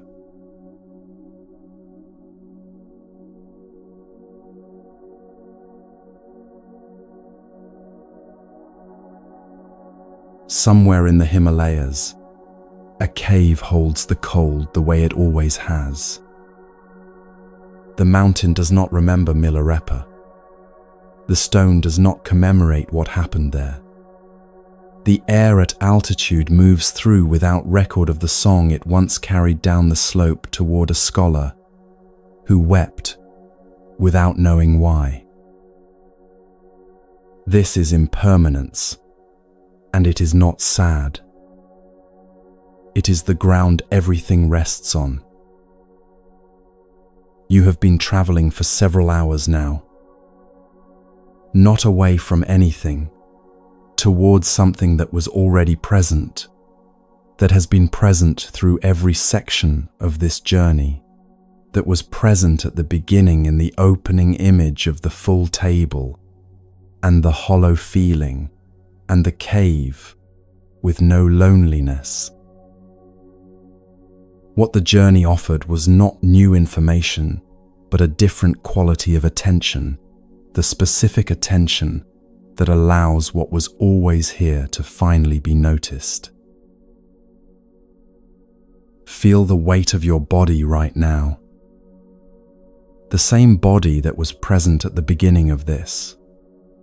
Stilled now, perhaps, in a way, it was not then. The Buddha said, "Heedfulness is the path to the deathless." Heedlessness is the path to death. Not as warning, as an observation about where attention, when it is genuinely present, always leads. We arrive here together from every country, every hour of the day or night, every version of the aloneness that brought us to this. We are not alone in it. We never were.